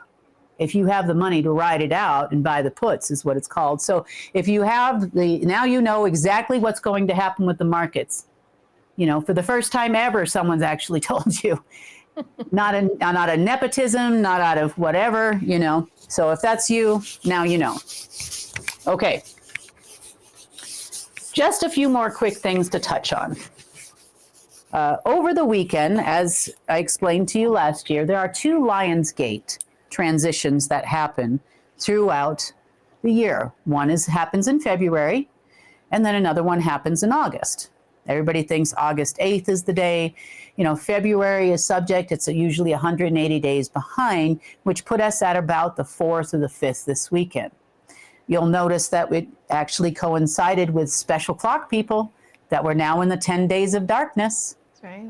Yeah. You know? So are we in 10 days of darkness? Wow. The 4th to the 15th. Oh, that just happens to be pretty close to 10 days, doesn't it? Like if you don't include the 4th, and you just start on the next day on the 5th. That just happens to be, wow. Yep. What a coincidence. Mm-hmm. Gee, didn't see that one coming, did I, guys? You know? I need to come up with a song. Really, I do. You know? I can't sing it all, but all right. So things you need to know. Okay, this is the lay of the land. By a bank crash, if it hits the media, then you'll know that the media operatives are not playing the game, and that they're going to play somebody else's game. And they believe, for some reason, that they're going to capitalize on it, or they're going to orchestrate this whole plan without me. Okay, which is fine. You can go try to do that. I have no problem with that. And then I'll just end up seeing, okay, well, there they go. You know, now we're down to another layer here. I guess we're going to be talking to bank tellers pretty soon, because, you know, I would say to you that the fear that can run behind what you call a bank crash is no different than the liquidity crisis that was faced by the big 3. Do you remember the big 3 in quantitative easing to Ford, GM, and what was the other one there? So Chevy. So when banks are bankrupt, that means their capital requirements are not being met. They have more non-liquid assets or defaulted assets, such as people that are defaulting on a car loan, or large bonds, say from a government somewhere, or Treasury Department IOUs that are used to pay people's salaries right now. So there's a lot of assets that went into default based on what we've been talking about for the last 2 weeks. So if you see a bank crash, it doesn't mean that your money is not safe in a bank. Could there also be a run on the banks, though? Because that would impact us. They right? would like to have a run on the banks. So the next step would be to try, which they are unable to do at this point in time, and have already tested the fact that they could withdraw money from a bank through a back door. And they have been trying to install that back door like you wouldn't believe, all in one fell swoop, because then they can make it real for you. Right. So scary, scary, scary, the banks are all going to crash. And then average everyday person goes, oh my God, the banks are going to crash. Well, I bank at a big bank, you know, it'll probably be okay. They didn't mention my bank in the news. And then you go down and you can't withdraw money from the ATM machine, or your account is zeroed out. Now you'd have a run on the banks. Yeah. And they know it too. They know it. So they also would like to use the energy of what Lionsgate represented in the past during a dark age to play on chaotic energies in a neutral plasma field, which is, if you've been feeling it for a few days, that's why you're feeling it. Things are a little bit topsy-turvy. And they want to play on that in order to get the people to run on the banks, to do all the stuff, because people will be, let's just say, hypersensitive and overreactive to things during a time like this. But we've already passed through that neutral plasma field. I don't know if there's anything else that would normally have happened during this Lionsgate that we missed last year. I'm not seeing it right now, but that doesn't mean it might not show up.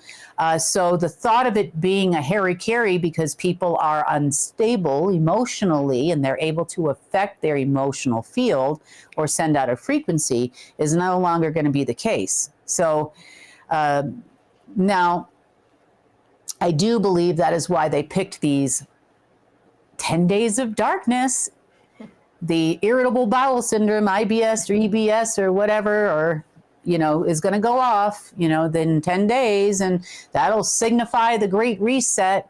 In the Great Reset, that means that you and all governments and all banks will now belong to them again.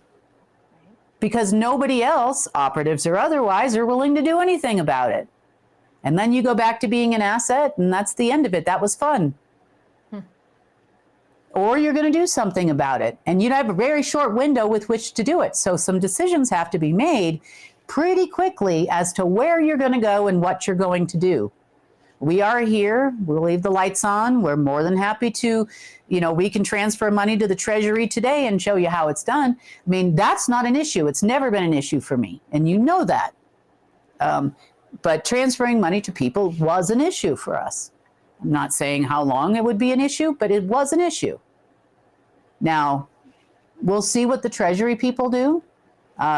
We have obviously been circulating through the operative circle. You're kind of getting to see who has their intel providers and their intel sources in the alt media, because we're starting to pop up all over the place. Did you see that over the weekend? Yeah, that the GIA, it's going to be taken over by the GIA and an organization called CARE? Well, you know, we're here. We're here to help. I do not want to own you. I don't want to buy you. I want you to do a job. Can you do a job? I know you can do a job because you're already doing that job. That's all I want you to do is do a job. That's it. You know, I'm not trying to, you know, there are certain things that we're interested in, you know, maybe like the media and that kind of stuff, but you guys really don't make any money working there either. You know, maybe make a few $1 million a year. Well, Ted Turner, you know, takes orders from the people that tell you what to do. So, you know, I hope that explains to you, you know, why the topsy-turviness, why clocks are changing, why 10 days of darkness, what this is all about. It comes around every year, twice a year, and it's not their gate anymore. It's our gate. It's Source's gate. It's our gate. There was a little bit of neutral residue that, had come about in the last couple of days that made things since about Thursday, Friday, just crazy chaos a little bit. So, but that was because as per the ages program, per the gateways, we were supposed to be in a neutral age, remember? So we're like, oh, we've got neutral stuff everywhere. Okay, let's fix that. And that's kind of what we've been working on over the weekend. But now you have the lay of the land. That's what happened on Friday. That's why I wasn't on the news on Friday. But I'm back. I'm here now. And you said that they're having meetings now, Kim. Is that the next step for them? Well, they have groups of people that met first, and you would consider these people they're a little senior, not senior as in senior citizen, but they have been around the block. They're highly respected amongst their community. They're known as, wow, the guy who did this. Like for some reason that's, oh my gosh, that's the guy that participated in whatever. And there's probably somewhere between 10 to 30 of them, and that number is growing.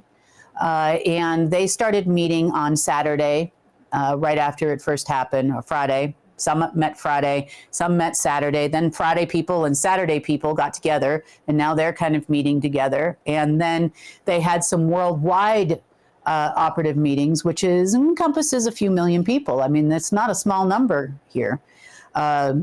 You've got political operatives in every country. The U.S. alone has somewhere between 170,000 to 200 political operatives alone, not including the financial operatives in banks or media operatives or military intelligence operatives. That's just government alone. That's a lot of people, guys, So they all respectively around the world had calls yesterday afternoon. There was a little bit of a concern about the Satan covenant or whatever one they made up. You belong to Lucifer or something. And that when that went by the wayside, then they resumed meetings and everybody seemed pretty happy. And they're all coming up with a plan on what they want to do, and what they think needs to happen. So as they continue to have these meetings behind the scenes, there was also rumors about having a United Nations operative meeting on Monday or Tuesday of this week. So far, I haven't seen that meeting. I think it's scheduled, as far as I can tell, 8 o'clock Eastern time tonight. Not sure.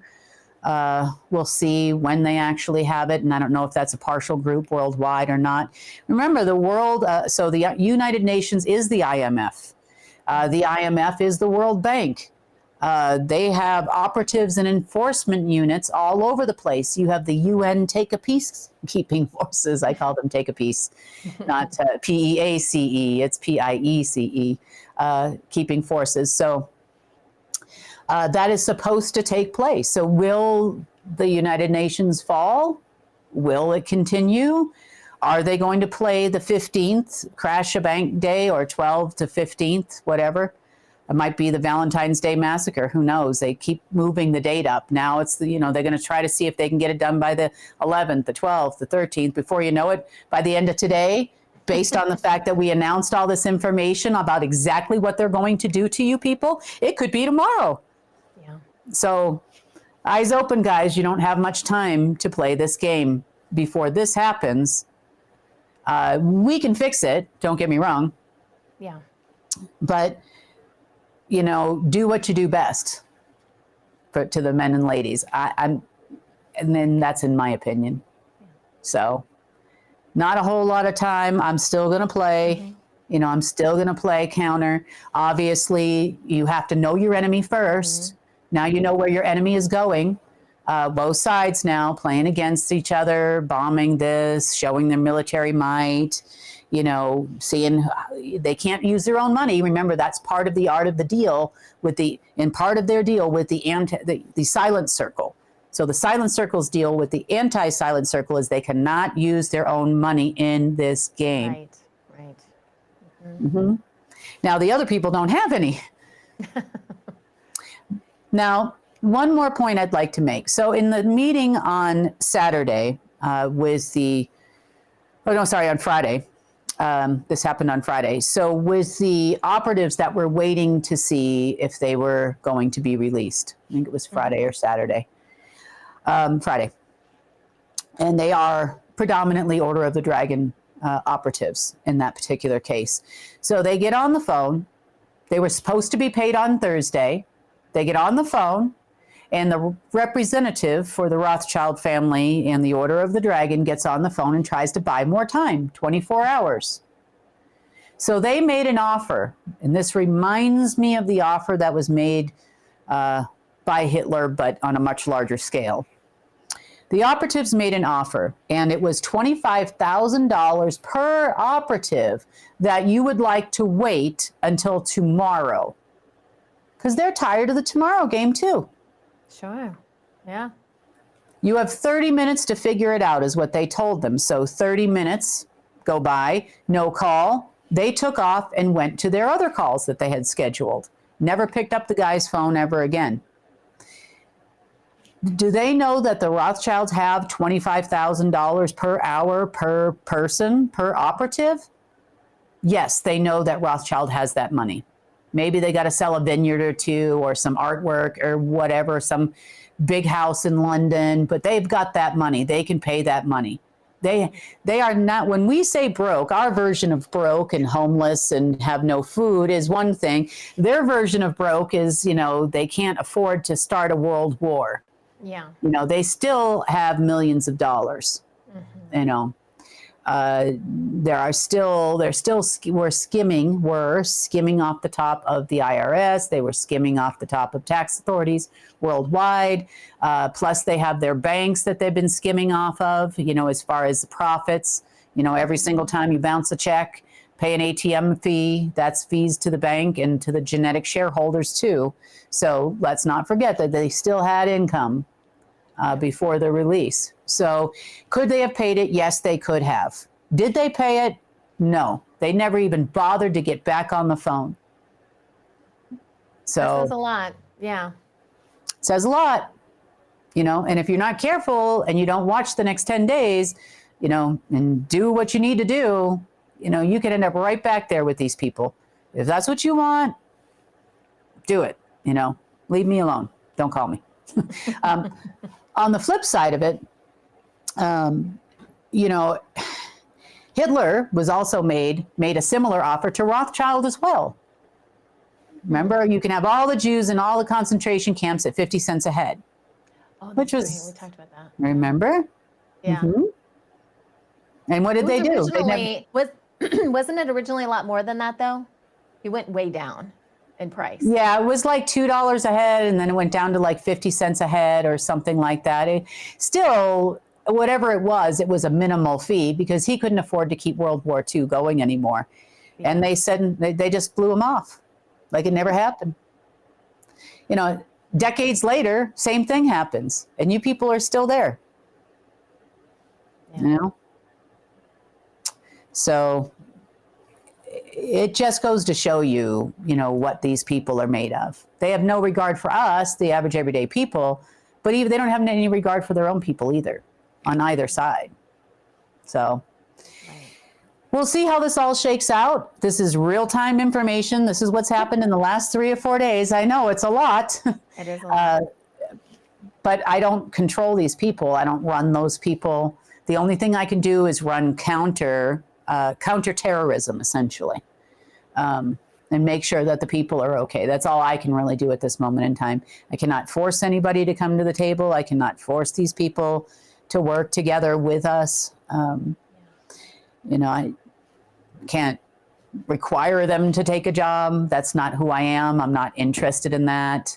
I don't have a ring with which to kiss or anything. Or any red shoes or anything like that. No red shoes. I'm, no, never mind. Yeah, no, nothing. No ceremonies, no. Yeah. But I mean, I would like to stress that the people are going to be fine. Like, I know some of the stuff we're talking about is kind of scary, but that's what they're doing. Because I don't want, you know, some people may be listening to us for the first time. They're like, markets are going to crash, you know, and, you know, there's a plan, guys. There's a plan. People are going to be fine. But, there's a plan.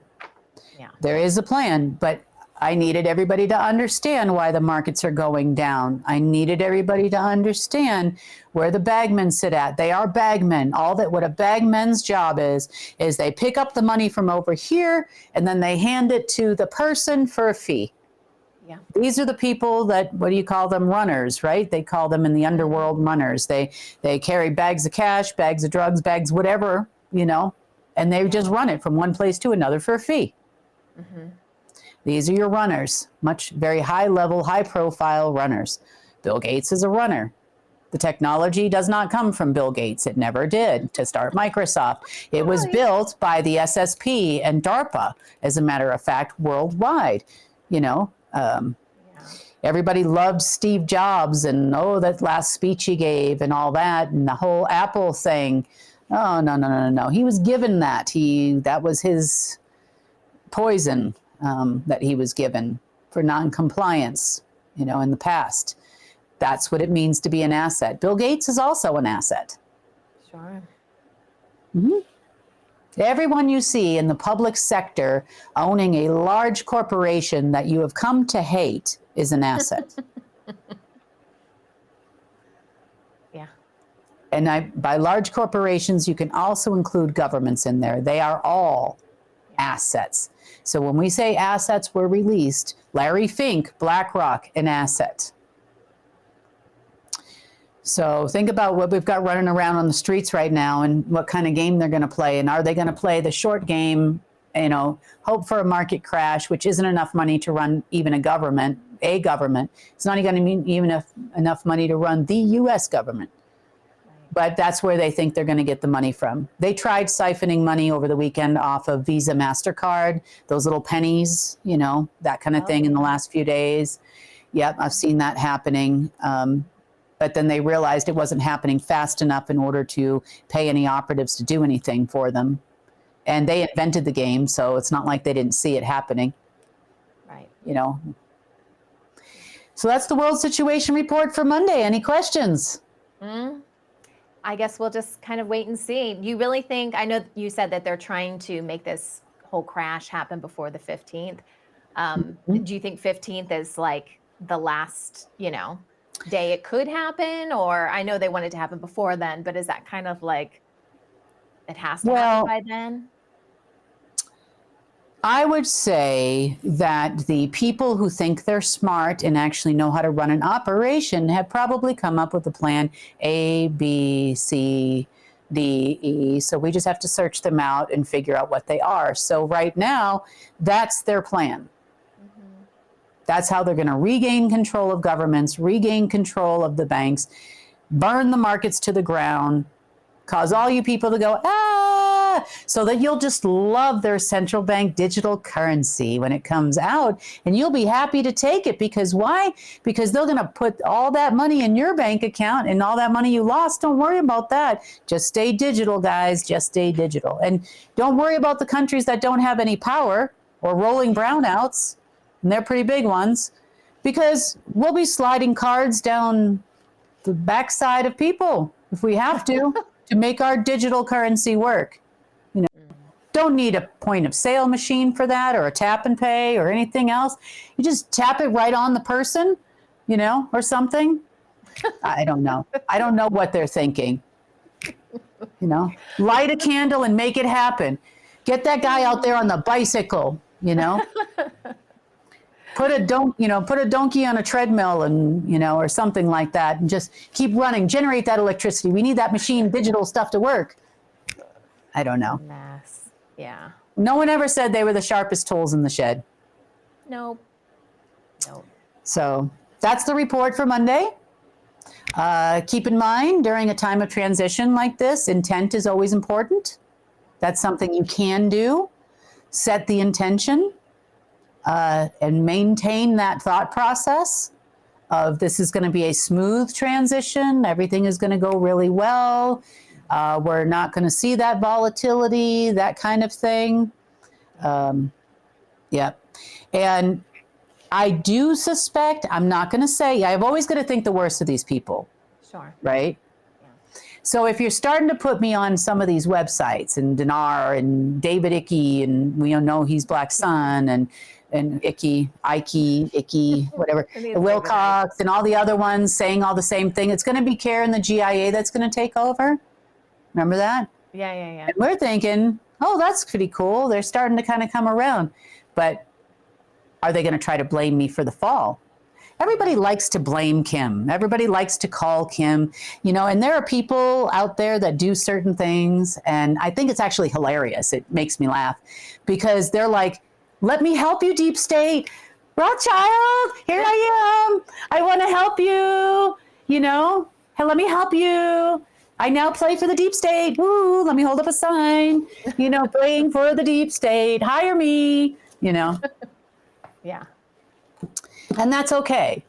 I mean, if I've had all these other people against me, these millions of people worldwide, those people don't, it's okay. Do you. But as far as, I think that was a game to see if I would go along with the announcement, to see if I would play along with the game, and that I was the one that orchestrated all of this stuff so they could allegedly take me down. Now, that's a Langley 5A typical in the handbook kind of thing that they would do. So it's important that I just stood here, showed my face, and told you exactly what it is that they're doing and how they would intend to set me up. But see, I'm not one of you, and I'm not one of their people. Meaning I'm one of you, I'm human, but I'm not one of them.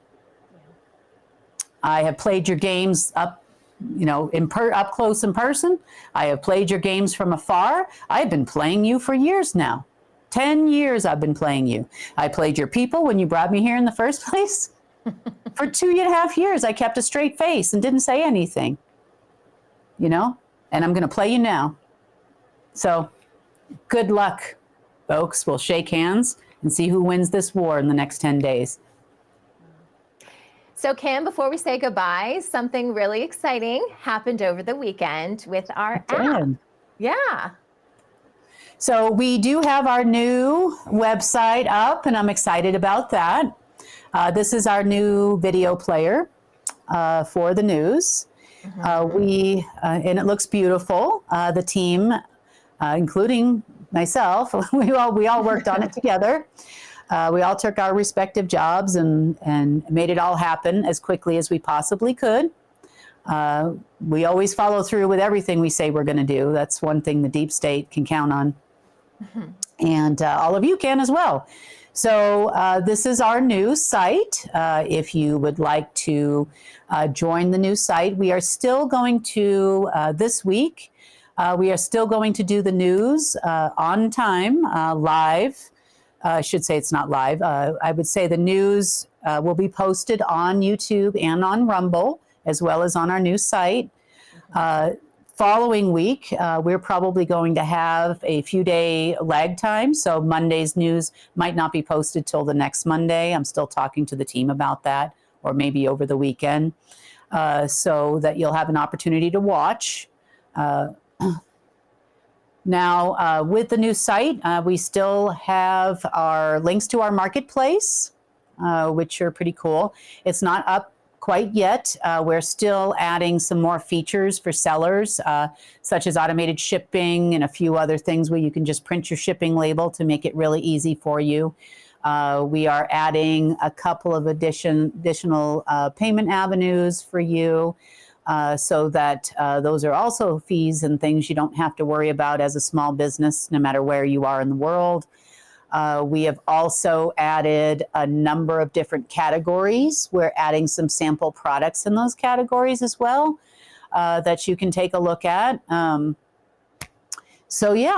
We are also have our Connect app that's on here, our community, which is called UNN Chat. This is where in the near future, you'll probably find me and the rest of the UNN staff. So if you want to talk to Sunny, you want to talk to me, you want to talk to the rest of the crew, here's where we'll be. We still will have Telegram, but we're not going to be hyper focused on it. It's just way too hard to find all of the ats, and then every time you post something on a Telegram channel, it kind of goes off to the left, and then you've got 55 different chats based on what you've posted on a main channel, and I don't really have the time to manage it. I don't know how about you, Sunny? How do you do with that? Yeah. It's very difficult. I'm really glad to be transitioning to doing our United chat here. That's primarily where I'm going to be, guys. So I'm starting to make that transition already to provide information and to connect with you guys there. So yeah. You can hit the @ button at a current user. So if you want to tag Sunny, you want to tag myself, you want to tag production or whoever you'd like to talk to, you can do that so they can find you a little easier if you're in one of the main chats.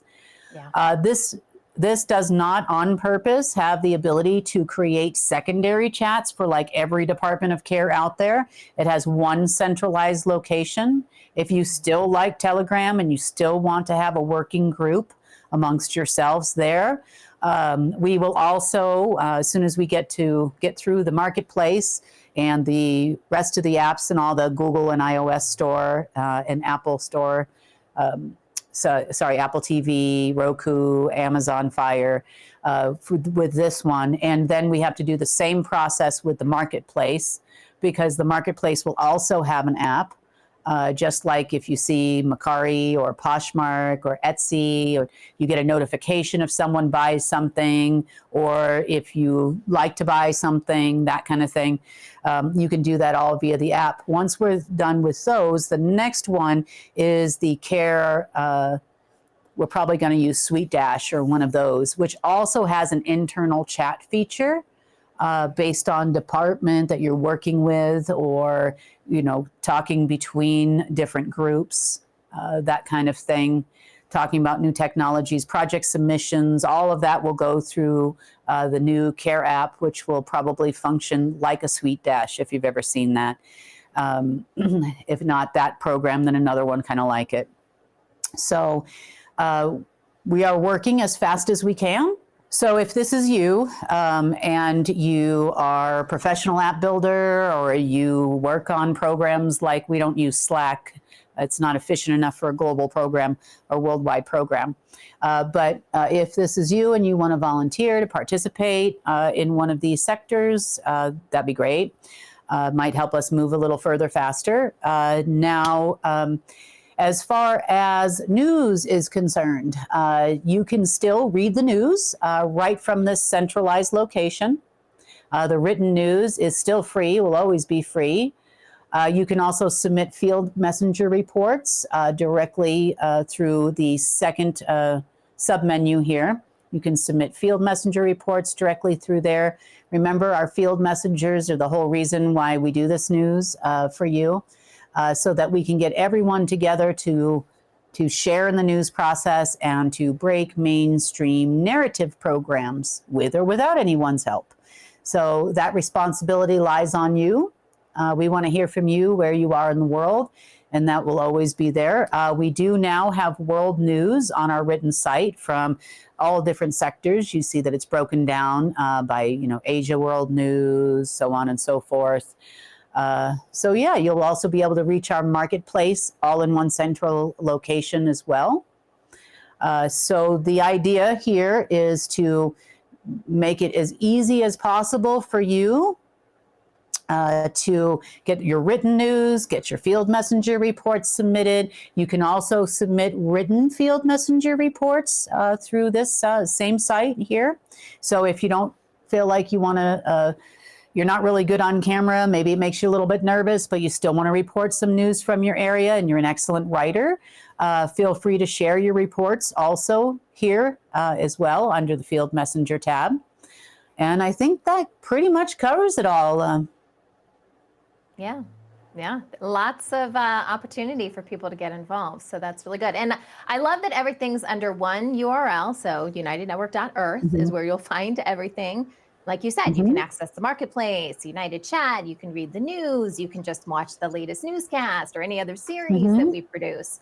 So it's just, I feel like it's very centralized. and will allow us, our line that we've been saying is bringing people together. That's what we want to do. And we're bringing everyone together into one hub. So it's nice. It looks great. Well, absolutely. And that is our hope. We will bring the farmers and the people who produce their own products, those types of things together with everyone. So that people can source what they need, and hopefully you can grow your business. We also will offer marketing for that through social media and a few other channels. And also in the near future, you can look forward to our new IPTV app. Our new IPTV app is fully licensed. We're excited about that. We're excited about the options, and hopefully within about a week, we should be able to have everything ready for people to start utilizing the new app instead of the old one. It's much more functional. One of the cool things about this one is if there's a series that you like and it's not on there, they will actually do their best to add it for you. Or there's a particular, if there's a particular movie. So that's really an interesting feature we didn't have before.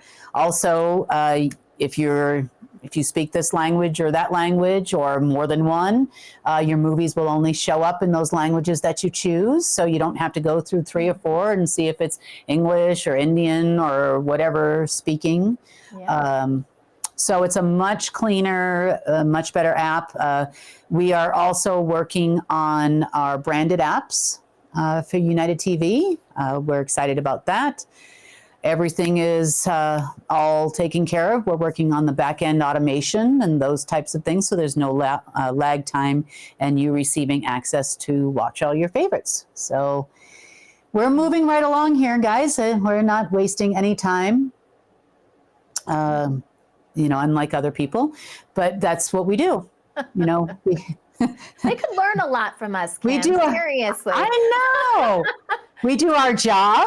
We do our other job. We do our other job. And by the way, there's that security job we do too. And, let us not forget all the jobs we do. We multitask. Absolutely. I'm excited too. And have a wonderful Monday, and we'll see you on Wednesday. Sounds good. See you then. Thank you, Kim. Bye.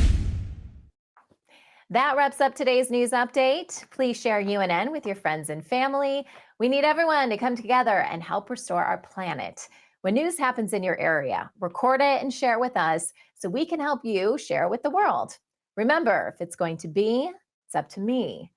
I'm Sunny Galt. Join us Monday, Wednesday, and Friday for the real news.